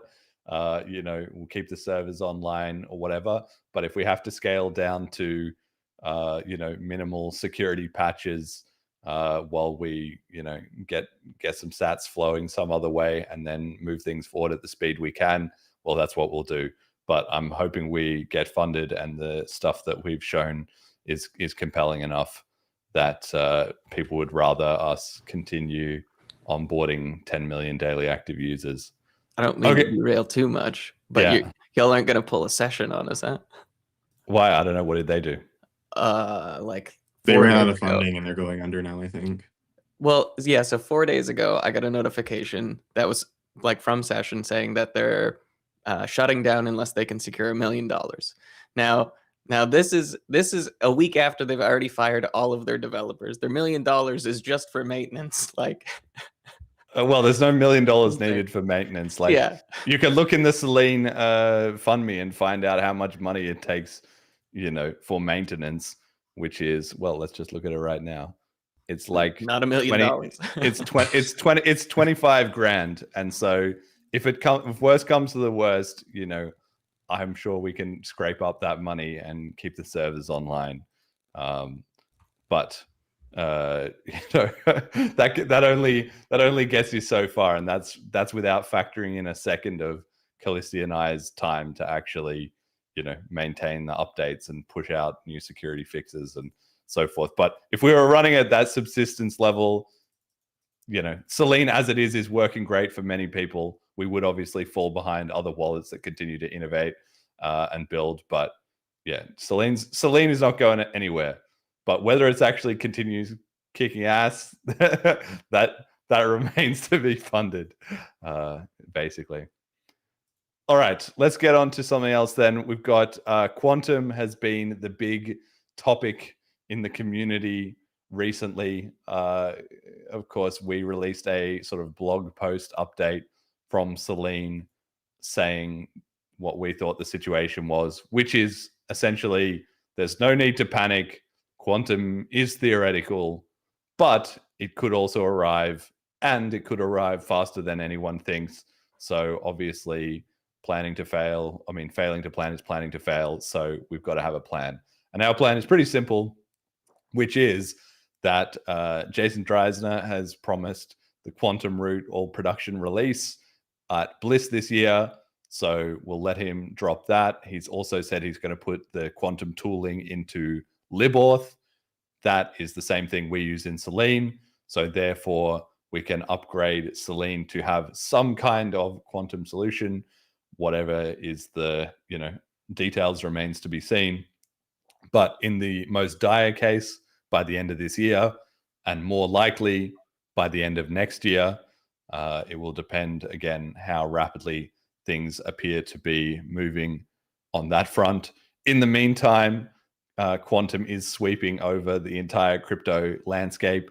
The ETH community is in chaos, scrambling about trying to figure out what they're going to do, being on the account model and having so much existing smart contracts and stuff, like upgrading all of that is going to be a nightmare for them. The BTC community are also in a mess, split between denial that this is not real and it's never going to happen and we should just bury our heads in the sand, which might work out, but it's risky to bet the farm on that.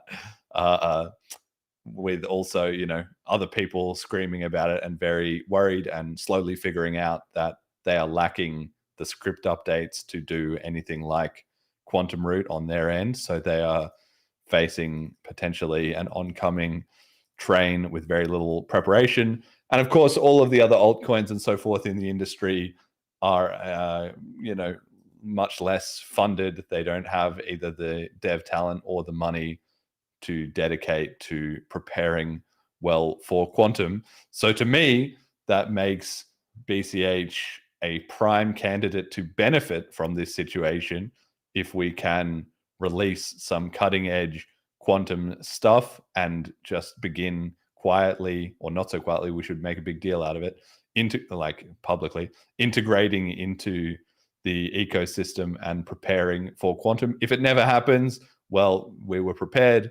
And if it does happen, we will be prepared, right? So as long as we don't go overboard on chasing around something that hasn't yet been proven to actually happen, I think it would be better to be safe than sorry. That's my general summary. Fill in any gaps that I missed. I think it's a good address of most of the things. Maybe some clarifications on the actual threat. So people are talking about quantum. I think there's some misconceptions out there. For instance, I saw one of our friends make a post earlier today, and one of the claims that they had made was that all of the coins could be stolen, and I don't know if that was just a misunderstanding on this person's part or if that was just a form of writing, right? Because Well, that's technically true in the long run, but it's not going to happen overnight, basically. well, no, it's not, because anything behind a hash is safe. That's really the key. So it's not that just all coins can be stolen eventually. That's simply not true.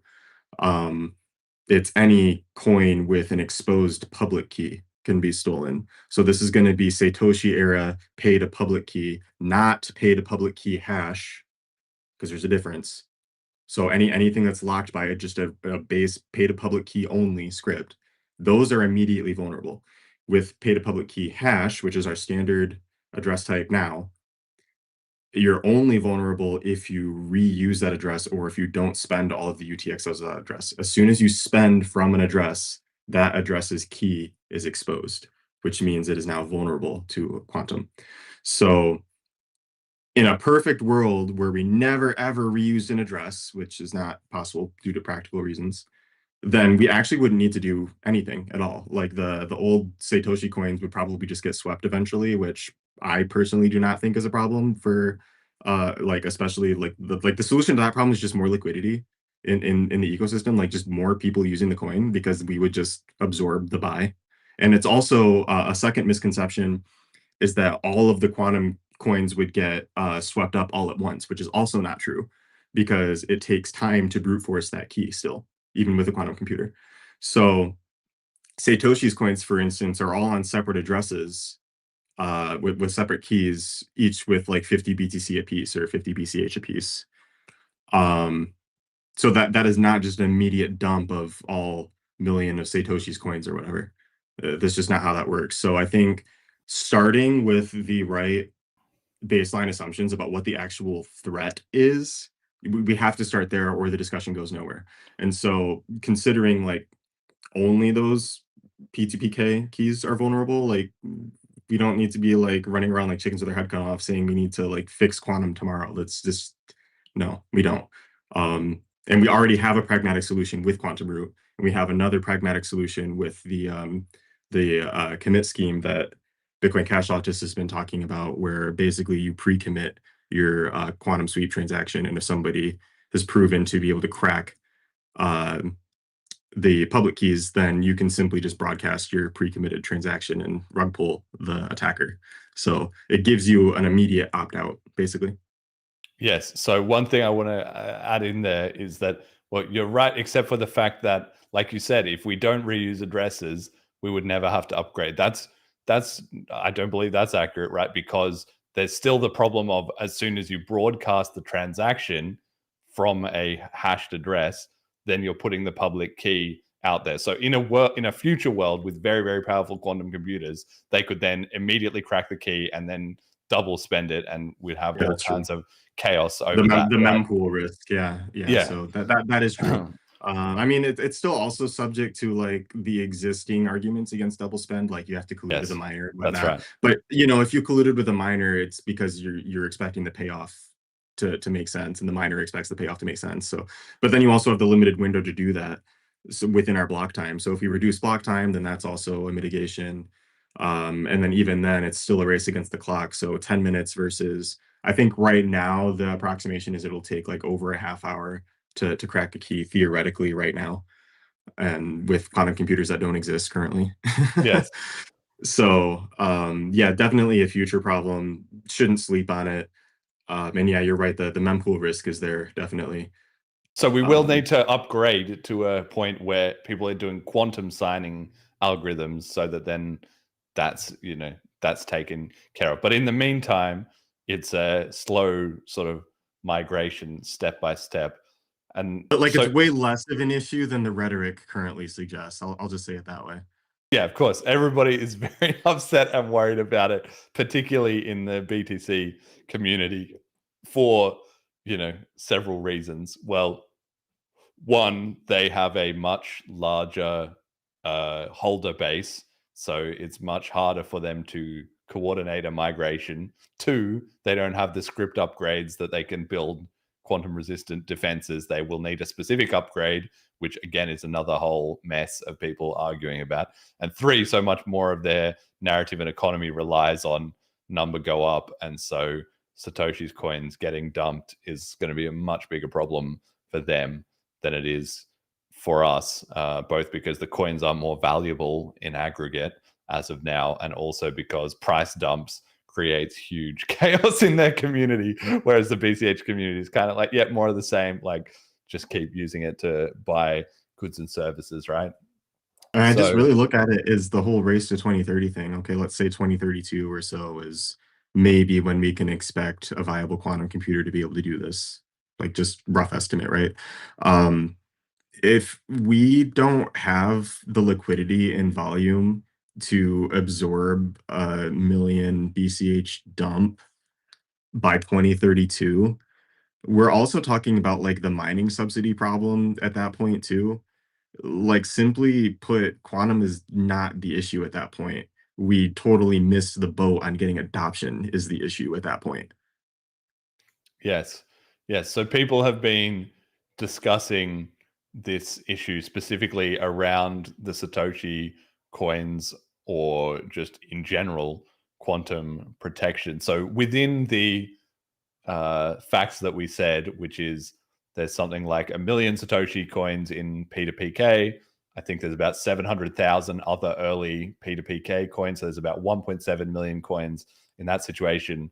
And I believe the latest numbers is there's about 5 million coins that appear to be lost / abandoned, which would be eventually at quantum risk, but are not in the immediate window. People in the community have been discussing, you know, various ways that we can handle that. Obviously, one way is we just do absolutely nothing, which is probably my preferred option for the time being. The plus side is that that's very consistent with the Bitcoin principles of not your keys, not your coins, and all that. But the downside would be if, in theory, a bad actor managed to just grab up millions of coins and then dump them on the community or constantly manipulate the market, that would potentially be like killing all of our sort of momentum there, right? BCH has survived the previous dump of millions of coins, like many more millions actually. Probably more like, you know, whatever it is, 8+ million coins in the redistribution from BTC, which we survived. So you can argue, okay, we can just face tank another dump, like that's just all in the game to preserve the mission. But on the other hand, that was also the most devastating single event in BCH history. And so it's kind of like, well, if we had another event, maybe not even of that scale, but of similar, you know, magnitude or similar impact in, you know, to some degree, like would that just put BCH forever out of, like you say, we're on a clock here. So if we have until 2032 to make some meaningful adoption, but then a quantum computer gets released, the government grabs it all, and then they just spend the next 5 years constantly dumping the BCH price into the ground, like wouldn't that effectively end the project anyway? At the very least, it's it's chain split possible. airdrop, right? Even when we had the chain split free airdrop of BCH, we've been getting dumped on since then. I think it was around 2023 where we can clearly see the bottom where adversaries must have run out of BCH to dump or something, or because we definitely know that we have not significantly increased like our like overall community size like so dramatically that they would just like not be able to keep dumping on us like that unless they actually ran out of coins to dump. And then, you know, there's whatever conspiracies about people short selling or whatever. But I really think that despite all of that, if we are not within the next 6 years at a point where we can absorb a dump like that, we simply have failed in gaining the liquidity and adoption that we need to even like remotely call ourselves global reserve currency. I mean, look, if our immediate like long shot goal is 10 million daily active users and we're at 3 orders of magnitude fraction of that, 5 orders of magnitude actually. Yeah. So well, let's focus on the immediate problem, right? We're still not filling megabyte blocks, so we can't even absorb a 2017 dump right now, let alone a smart BCH dump, which is a whole another order of magnitude smaller too. That was only 100,000 versus like 1 million, 2 million, right? So, you know, I just think the priorities need to be in line. Like, let's just expand the liquidity base, let's expand the adoption, and then the market dump is like a non-issue at that point. There will simply be people to buy the coins. Yeah, I mean, the reason I'm bringing it up is that because there was this discussion in the BCH community, which was very important, and I think it's very important that we have this discussion because even though I currently favor this no confiscation approach, I know that if it's not allowed to be discussed, the alternatives that are at the same time being brought up in the BTC community, they're having this exact same discussion, which is you could burn the coins, you could put some kind of limiter on them so that people can only, you know, recirculate a certain amount of coins or so forth. If we don't have that conversation, honestly, then people are going to get salty and divisive, and it's going to cause more harm than good, right? So the problem has to be aired out and discussed, and that's why I'm bringing up, you know, part of the reason that people might be in favor of those kind of ideas, like doing a burn or like doing, you know, a limiter or something, is because in the worst case scenario, like I said, let's imagine tomorrow the NSA have been quietly working on their quantum computer secretly, you know, for the last decade. They have one tomorrow. They grab 5 million coins and then they just, you know, dump BCH into the ground over the next 5 years. And then, like you said, we've run out of time and like it's game over, right? So I just want everybody to understand that that is why some people are feeling concerned about that problem. Now, that is a very unlikely scenario, right? Nobody has a demonstrated quantum computer.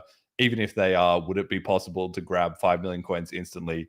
Even if that happened, would it necessarily be a malicious bad actor that was specifically trying to, as their main goal, kill BCH and not mess around with BTC or you know, mess around with global infrastructure? You know, this is a very, very remote possibility, right? But I just need everybody to understand that that's why some people are thinking, at least considering that possibility in the range of responses that we could do, because that is sort of the worst case scenario on one hand, and the best case scenario on the other hand is that we do a full migration to quantum and quantum never happens, so it's never a problem, right?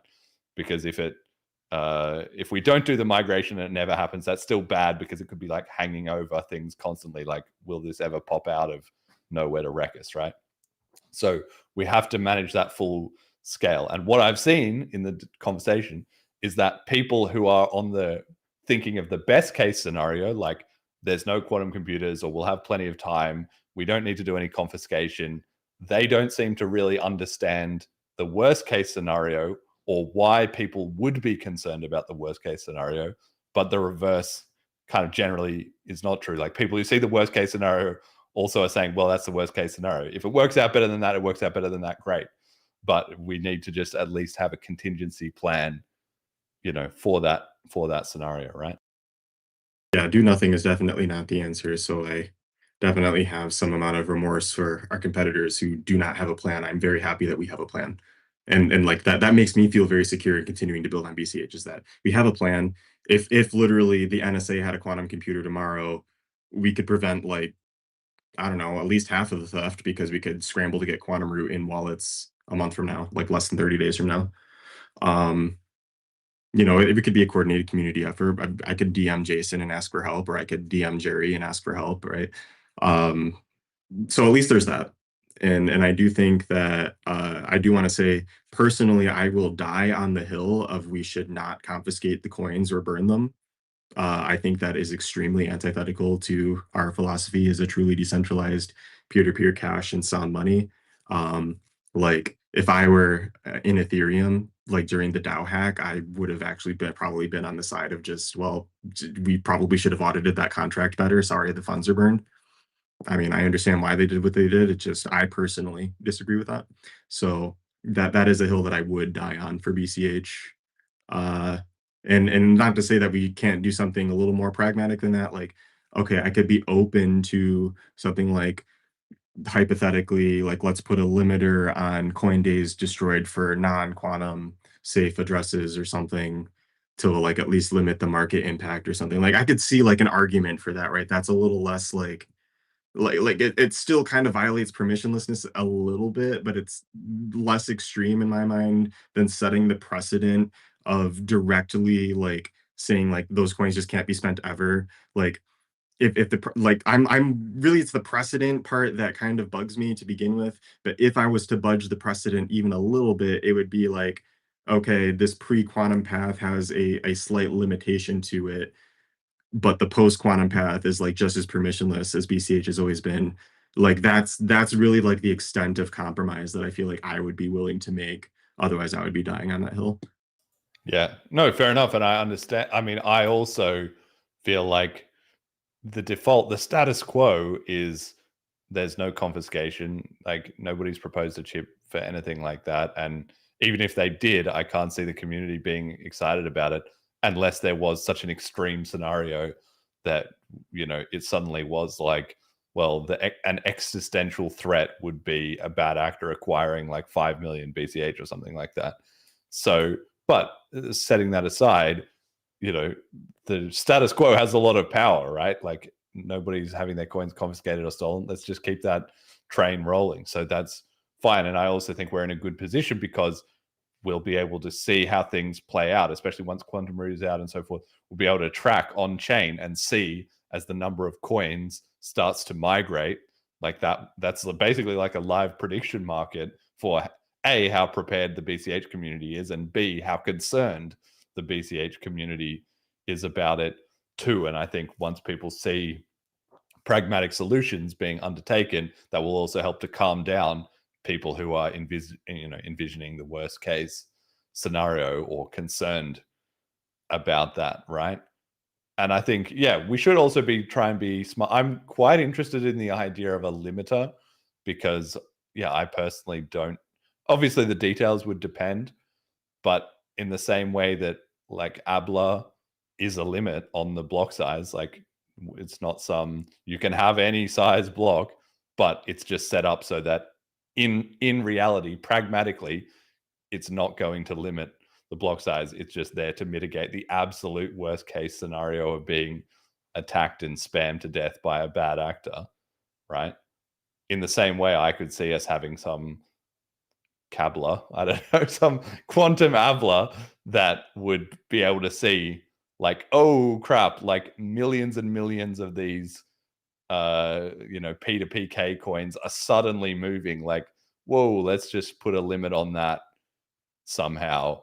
Or, I don't know exactly what the parameters would be, but I think having an automated plan in place for a worst case scenario would be a huge boon to BCH. I think in the same way that we've never had to, like, everyone loves Abla. It's not even done anything. Like it's 32 megabytes. It's flickered up like one time or something, and everybody loves it. Nobody ever complains about Abla. Everyone loves it. It's perfect for social media discussions. Somebody whinging about block size. Oh, you haven't heard about Abla? Boom, problem solved. Like wrecked. Next question, right? If we had something like that for quantum, if it was like 10% of the coins are already quantum protected and we have a limiter in case there was a giant dump, like next FUD, move on. I don't know. I think that could have a lot to it. But of course, it will take somebody doing that research, being interested, and the community ultimately agreeing with that kind of reasoning. I don't know. Jet, do you have a Can't take wait on to this? see what people have to say about it at Bliss when we're on the panel. Exactly. Jet, do you have a take on all this? Can't hear you. Not much. I definitely like my gut reaction is like just face tank the dump. I am also like very anti-confiscation. Even just this conversation gives me little BSV tinglings that I don't like. That being said, yeah, good that we're having the conversation. I like, has anyone in the BCH camp been for the confiscating Satoshi's coins? And I'm not saying name names. I'm just curious. Like, well, there was some arguing about this in Telegram, and basically it was just that same thing where like some people were like, this isn't a problem, we'll just face tank it. And then other people were kind of like, well, like, that's not really a mature response. Maybe that is the correct response, or maybe that will work out.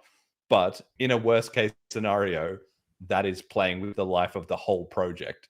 If, the NSA grabbed 5 million and dumped it off a cliff until we ran out of miner subsidy and we were just screwed, right? So like we need to have a bit more of a conversation about it. And then thankfully it seems like everybody got to the position of, okay, we should at least discuss, even if we decide to do nothing, it should be a deliberate decision rather than just face tank it, lol, end of story, because that doesn't reassure the people who we accidentally ossified. Yeah, exactly. Yeah, I do want to say, oh, sorry, Jet. I'm fine with it not being a mature response. I never said that I was a mature person, and I haven't really thought about this that deeply, to be quite honest. It's just like, because, yeah, I would figure before people are worried about cryptocurrencies, they're going to be concerned about the traditional fiat rails, right? Like all of those passwords are at a much bigger risk than anyone involved in crypto. Well, unless you're Satoshi, but yeah. What about a limiter? Are you interested in that idea? If there was some, it's not confiscating Satoshi's coins, but he's max limited to like 10,000 quantum dumps per day or something. Yeah, the devil's in the details. I don't know. Like, I'd have to see the actual proposal here to be like, okay, maybe. I don't have the gut no reaction to it, especially because like what percentage of coins would be affected by the limiter? Like less than 10% or something like that? Well, it would probably, yeah, that's right. It might only be coins that are on P2PK address, theoretically. It could be all pre-quantum coins, but only after, a 3-year window or a 5-year window where everyone will have rolled out and migrated to quantum anyway. That's right. It would be like the vulnerable segment of the coins, just mitigating the worst case scenario, probably. Yeah, and I'd be curious to see what the market's reaction is for people that are outside of like a currently existing cryptocurrency. Would someone be like, well, this is a good opportunity to build a quantum resistant cryptocurrency, and then a bunch of people flood into that because it's the new big, like, yeah. I don't have too much to think about it. Like, I won't be affected either way, I think. Okay. All right. Good. Number one's taken care of. Okay. Bruno asks how quantum computers could help BCH. I've only heard about the bad part. What about the good part? Well, the good part is mostly just the inverse of the bad part, which is that, like, if quantum computers appear and create a lot of havoc in all of our competitors, we can look very good by comparison if we're well prepared, the community has a strong unified solution. If even better, if we have mitigations, like for instance, dump limiter and/or the commit reveal scheme that Kallisti mentioned before. BCH Audis has been talking about that. I don't understand the details of that yet either, but it's kind of a cool idea that you could give people an out or a migration window or whatever to prep a transaction, which then would take precedent over a later sudden quantum spend and would give them a window to kind of override it or something like that. Because that's not only good because A, people who are concerned about this can prep that and be ready for it, but then B, it also makes us less attractive to attack because the attacker will know that potentially people could already have a prepared mitigation and they wouldn't know whether or not they did. So that makes attacking riskier than just, targeting BTC or targeting Litecoin or something instead, right? It's like the same as a 51% attack. Like if you just make the incentives and the economics not work out for the attacker, they're just really prone to not doing the attack. Yeah. Yeah. So that's it. But I don't think quantum has any actual, I don't think there's any specific upside to quantum itself. Yeah, I can't think of anything. I saw that question. I'm like, I don't think I think it's all drawbacks, no benefits. Like, what do we get from quantum computing? I have no freaking clue. Maybe like better protein synthesis or some shit. I don't know. But we get, yeah. Would we be able to get faster transaction signing? Maybe, but have you ever been like, oh, my transaction has signed slowly on my wallet? We can probably solve that by just putting more transistors on a wafer too. Yeah. All right. Never mind. It was a good. Probably it's technically true. Like, yes, it's probably that we will be able to sign in 0.00001 second instead of 0.001 second. But in reality, yeah, pragmatically, that doesn't matter.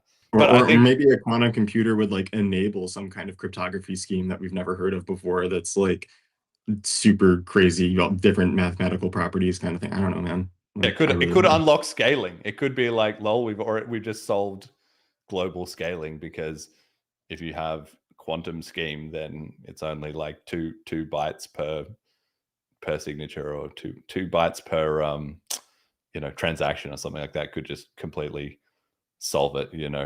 Rob Hannum says, what I don't understand about quantum is, why do all the arguments go towards crypto security and ignore the security of regular fiat transactions? It would be much more damaging to fiat. Yes, but there's it's always a but. The but is, this is the crypto community, so everybody is concerned about their crypto. If you want to hear about fiat concern about quantum, like, I'm sure you can go to a banking conference or a government institutional conference or something. They're probably talking about that, right? So go listen to the Fiat Scam podcast, and they'll be talking about fiat protection of quantum. The second thing is that crypto is different to fiat in that if the bank's like, okay, we need quantum upgrade, the CTO is like, right, we're doing quantum. Everyone goes, yep, the CTO said, and then they do it.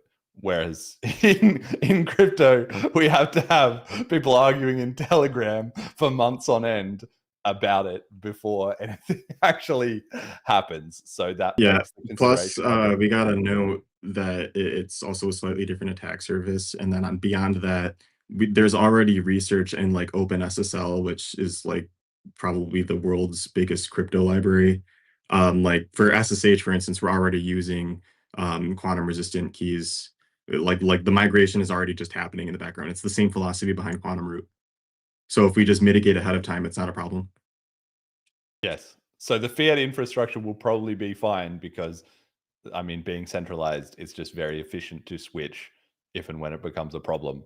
But crypto is more vulnerable because you can get caught unprepared, basically. So you want to take it a little bit more seriously to avoid getting into that situation.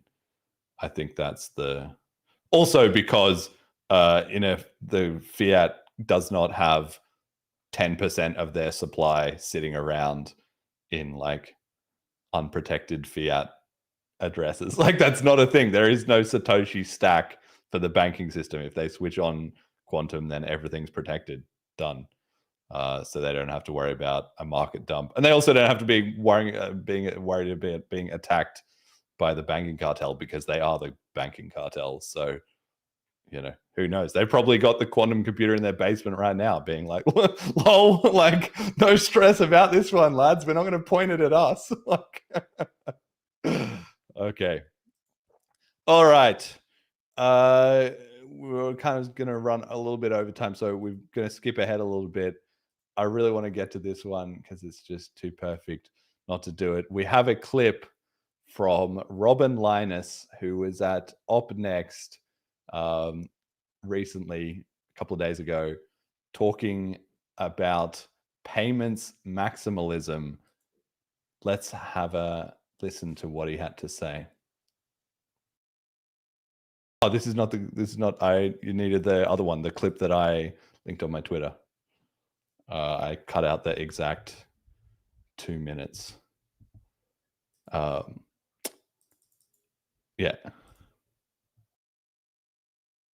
But this is not enough. It's just 120 transactions per second. And now comes the heretic thing. Like, I like big blocks and I cannot lie.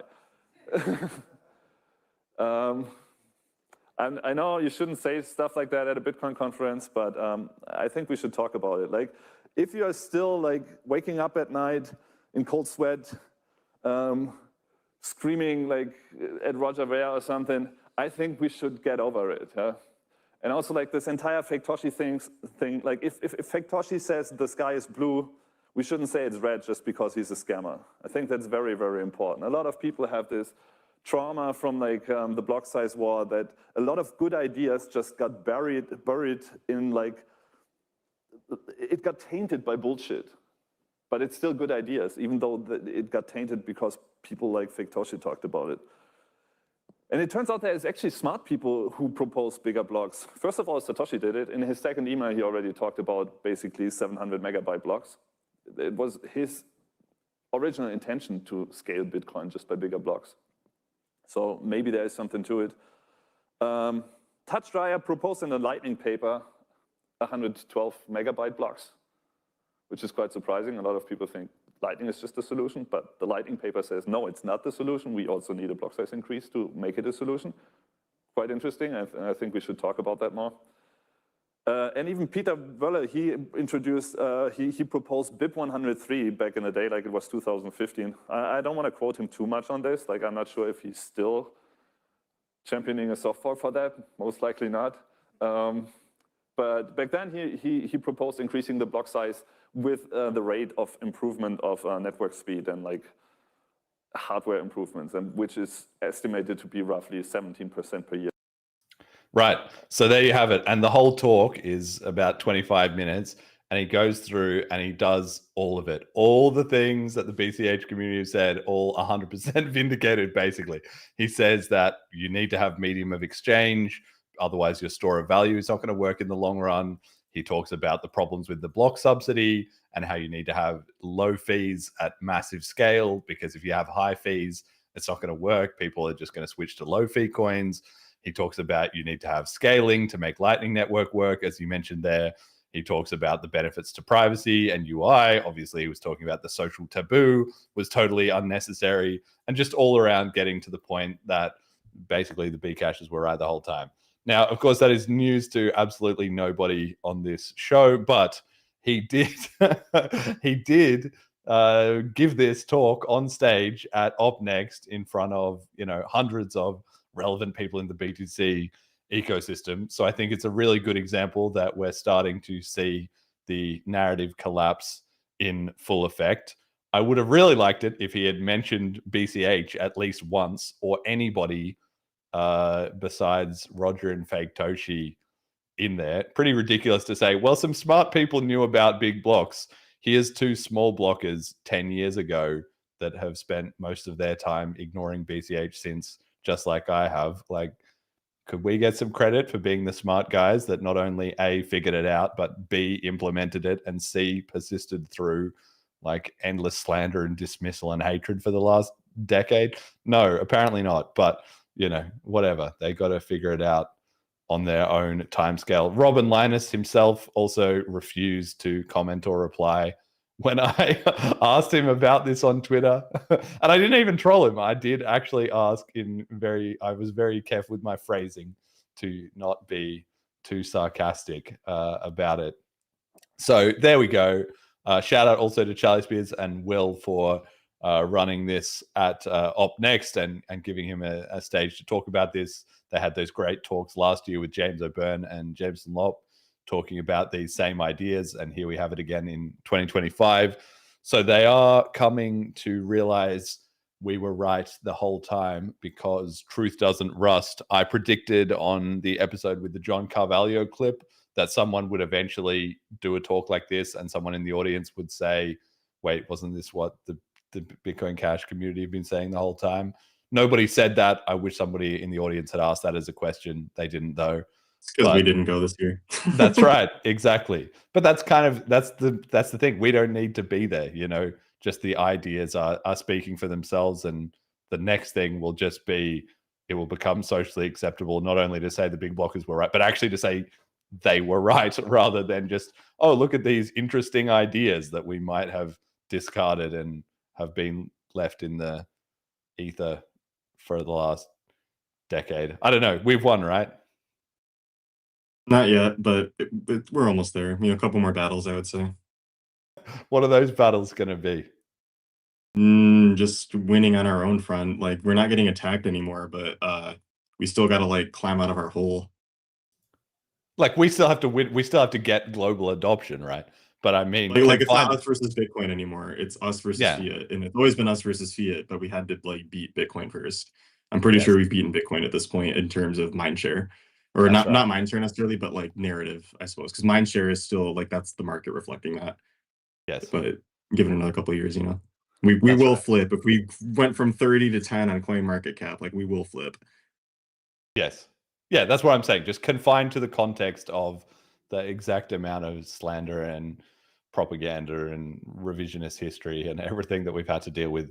Seems like that's kind of in the past, and it's really just a question of how long it's going to take these ideas to become, circulated and acceptable amongst the people that are still trying to deny it. And then when are they going to start defecting? Like next year, is there going to be a talk like the big blockers were right? I mean, that's basically what this year's talk was. He just wouldn't say it that way. But surely by next year, and then maybe by the year after, we can get a talk which will be, hey guys, here's the latest in what's happening in BCH, what they've done in the last decade while, we ignored all technical innovation kind of thing. So I'm hoping to see that, but, Up Next is basically the only conference that will platform these kind of talks. So shout out to them once more. Everybody should really support, them for that, because all these other conferences are not, it will become at some point so overwhelming that then the other conferences can't ignore it, and they'll have to have these kind of talks too, but we're probably a ways off seeing that, I would guess. I don't know. You can report back from being on the ground. Yeah, I'll definitely. We'll let everybody know what it looks like when I'm there. What's the chatter happening in the cheap seats? But yeah, I don't know if you had anything else you wanted to add to that. I just felt like this is just once again pretty vindicating.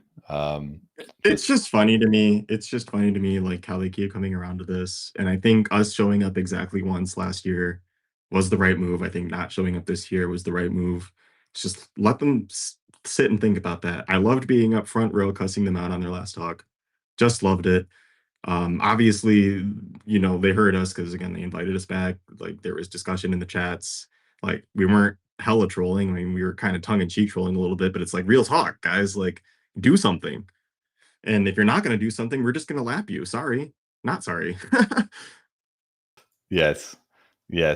Okay. All right. Well, that's all that needs to be said about that. Like I said, I've been trying to cut down these segments on the show because, there's just nothing relevant going on there for us to talk about. But it doesn't get much more vindicating than that one. And we'll probably put it in the intro for next year. So shout out to Robin Linus for having the balls to give this on stage, but also not a shout out for refusing to mention BCH or anyone that has persisted through all of your bullshit for so long.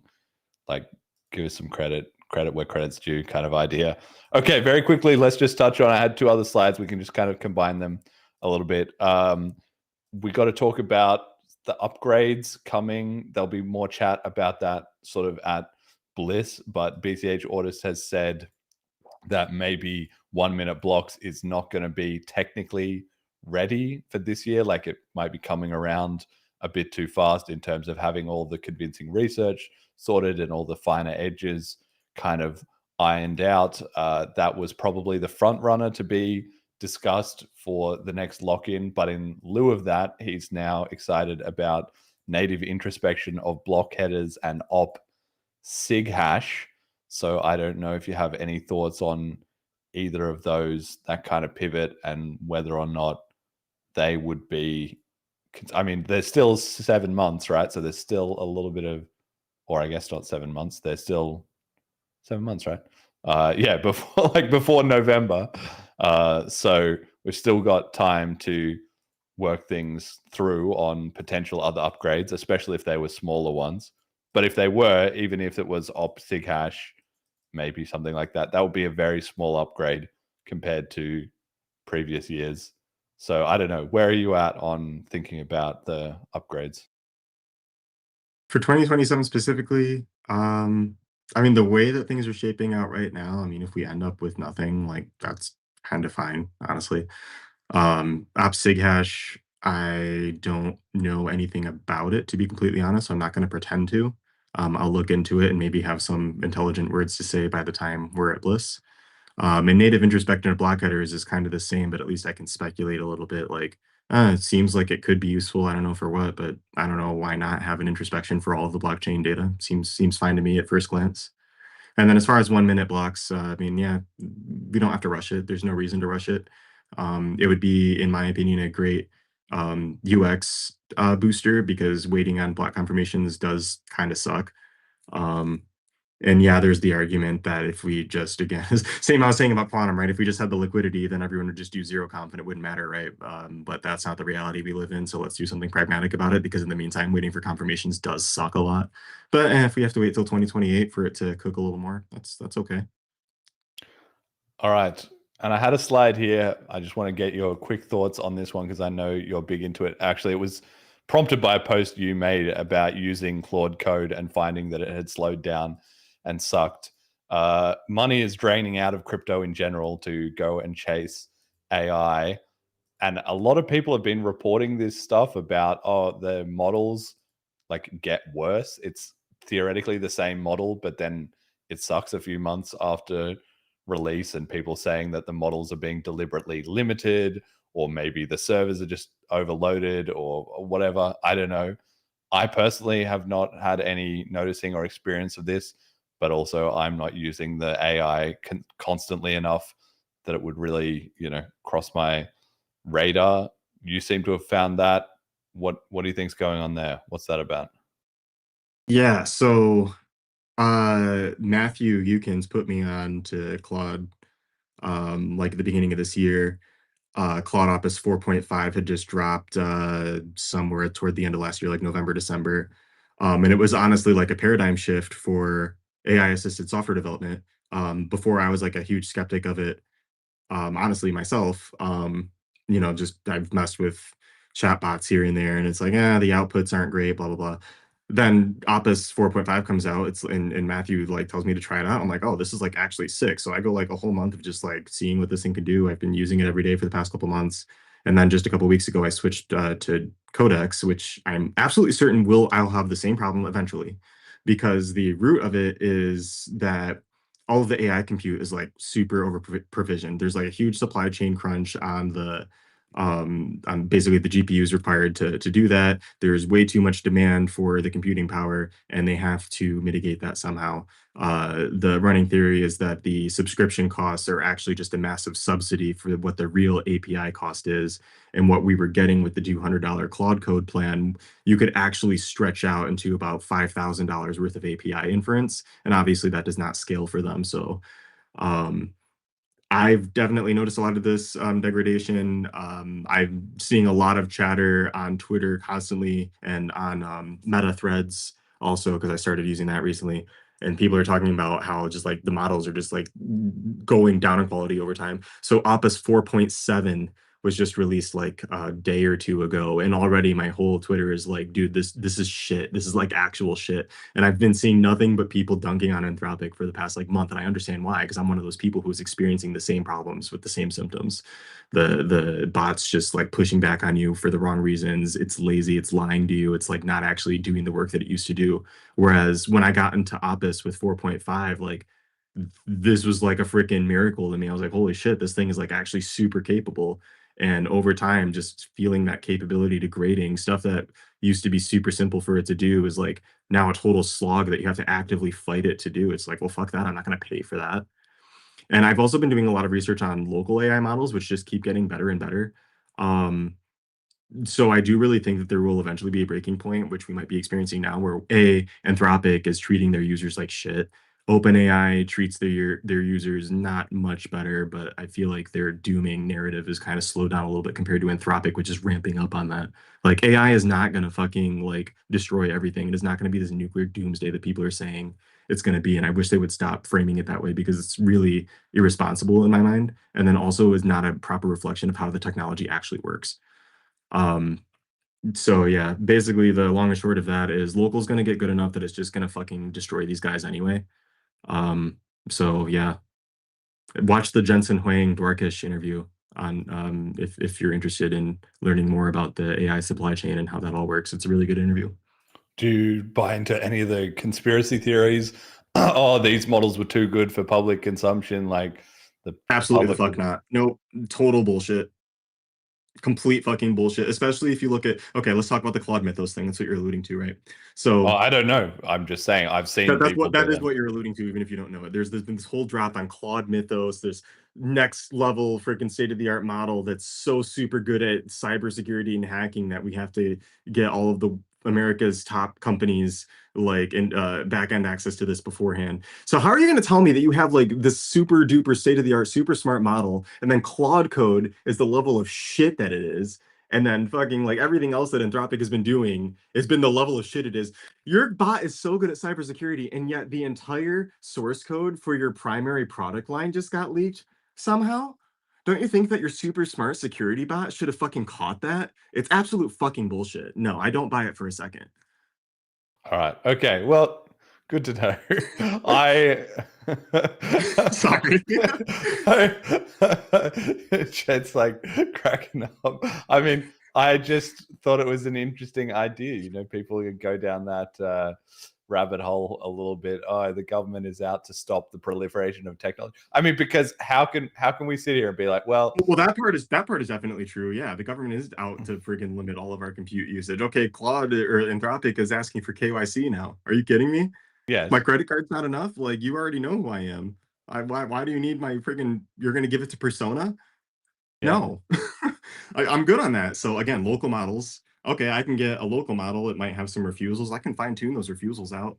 And honestly, the AIs work way better when they're not trying to constantly like do pseudo philosophy and anthropomorphization of the bot. And like it's not a freaking thinking human thing. It's a attention transformer that takes electricity and input, transforms it into tokens, puts an attention head on it. This is all just Python, guys. Like there's no sentient intelligence here. That's like saying that my freaking Pentium 2 was intelligent because I could write a C++ program on top of it. Does not make any sense. This is just a glorified pattern matching machine.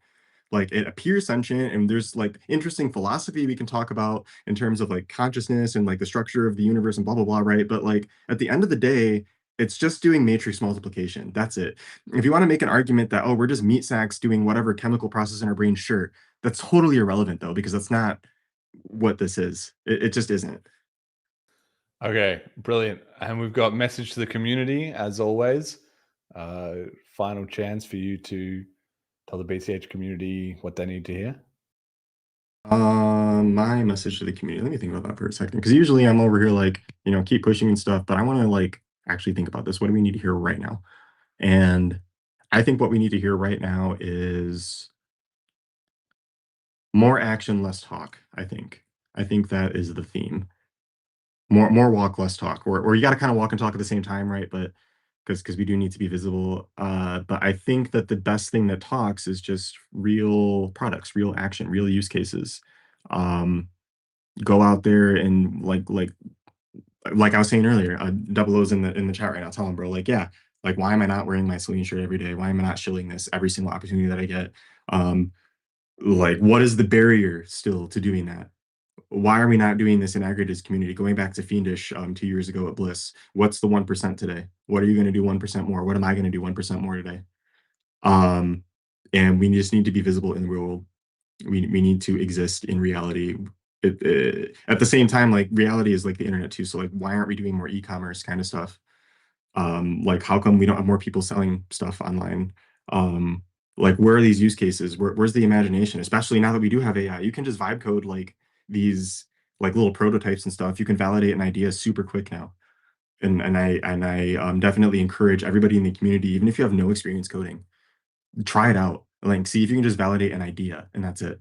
Like, it doesn't have to be a whole production thing, because you know what you can do? You can take this idea and you can put it out there. You can bring it to somebody like me and be like, hey, I have this idea. What do you think about it? Do you think it's a realistic idea? Do you think that we can actually make something of this? Jeremy and I can't do everything, just like we've always said in all of our talks. And neither can GP or Petaka or any of our other players. We can't do everything. We need more people doing stuff. So if you have an idea, go try it out. Please. Like, if you want more BCH exposure, go expose BCH, please. Like, find more and more ways for us to communicate the value and give more reasons for people to stay in this ecosystem. That's my message right now. Amazing. Okay, shout out to Bruno in the chat, who's saying what he always says, which is more using what we already have, which is also true. You know, there's already plenty of BCH tools and services, and people maybe don't use them as much as they can, or they don't push their boundaries to try something different they've heard about a few times. But maybe you try it, maybe you like it, maybe you try it, you don't like it. You can send the team some feedback. Hey guys, I tried this, but I was expecting X and I got Y, you know, whatever. And Tats, who says, I just got my whole BCH wardrobe for the BTC conf. So I'm looking forward to the photos from that as well, too. Okay, shout out to our FundMe contributors for the podcast, which is also running a FundMe right now. It's 75% full, but would love to get it over the line. Majamalu, Eyes on the Ball, Molecular, the show we love, at Cash Stamps, use BCH for the win. So mix a bit. I like Big Internet, cannot lie. No op, celebrating the devs and emergent reasons. Appreciate what you do. Hope you'll stay grounded in truth and reality. Real money for the world. Shout out to our donators and patrons, Ricky, Kyle, and HP, and our sponsors, General Protocols. Check out bchbull.com. And yeah, just to wrap up this episode, please go donate to the Selene FundMe. That's right now the number one thing you can do to help Kallisti and I keep spreading BCH adoption with Selene. Read through the accountability, read through the FundMe. If you have any questions, of course, come and ask us. But if you're a Selene user, it can't run for free. It just simply can't. I mean, obviously we give it to you for free, and if you don't have the money or whatever, then that's fine. But if you've got value out of Selene, especially over time, a few sats here and there really does add up, or more. If you're a whale, please consider sending us a fat stack, because the community doesn't have, you know, wallets and stuff like this unless you give back. That's just the way it goes, you know. All right, final shout outs, Kallisti. Shout out to my mom. Shout out to you guys, Jet and background. You guys are always doing great work. I suppose I could also shout out everyone that I mentioned in the FundMe real quick. Just special thanks, everyone who has really helped us in some way or another with Selene, our developers, Jim Hamill, Matus Delbianco, Matthew Gukins, and Dagger Valberg, Hossein Zoda, Cavan. And then for everybody else, I just want you've contributed one way or another. Steve Thurman, McClarty Films, Jet, Ian Blass, Alex BOH, Double O Tats, Miggy Crypto X, Ken Bozak, Charlie Spears, James O'Byrne, Fiendish Crypto, Duncanomics, Luned Whalen, and Melroy Vandenberg. Thank you all very much for everything that you've contributed to Selene over the past year. I really appreciate it. Amazing. Jet, any final shout outs? Just you, Kallisti. Happy birthday. I'm going to co-sign that. Happy birthday, Kallisti. And I'm sure another brilliant year of Bitcoin caching coming up. All right. Thank you all for listening. Until next time. Oh, one last thing. Shout out to Big V, who made the song that we have for the outro. So shout out to him too. And I'll see you, Bliss, mate. All right. Ciao.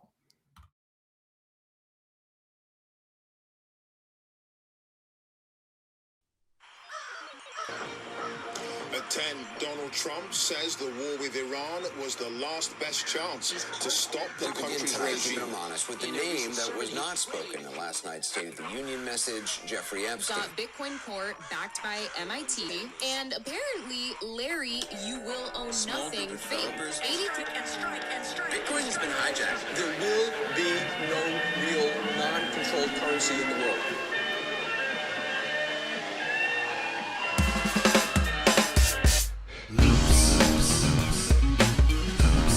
Bitcoin Cash on its path to global reserve.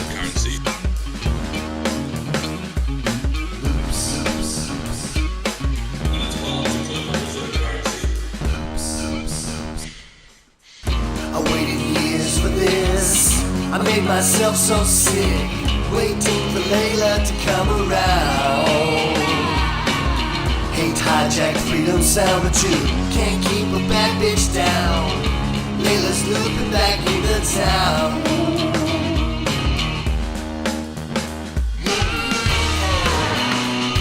I'm seeing the freedom now.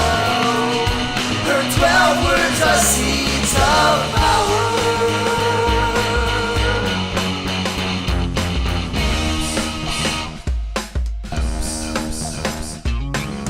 Their toxic idols fly private jets in the bluest skies and watch us down below as we die, suffering for sins that we never did commit. Turn around, pay your taxes to pedophiles. Fuck this. I'm seeing the freedom now. Her 12 words are seeds of power.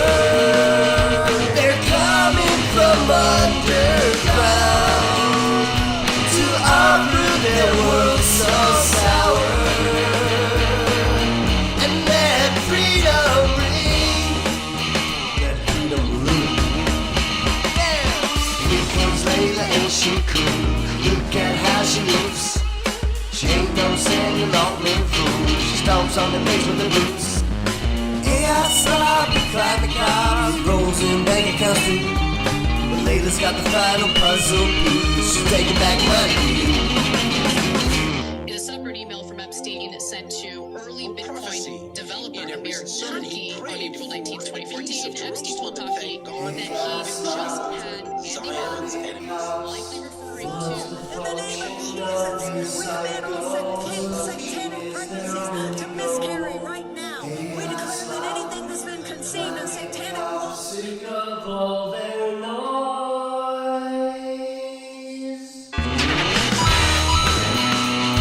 I'm seeing the freedom now. Her 12 words are seeds of power. When Layla comes back to town, their temples will fall.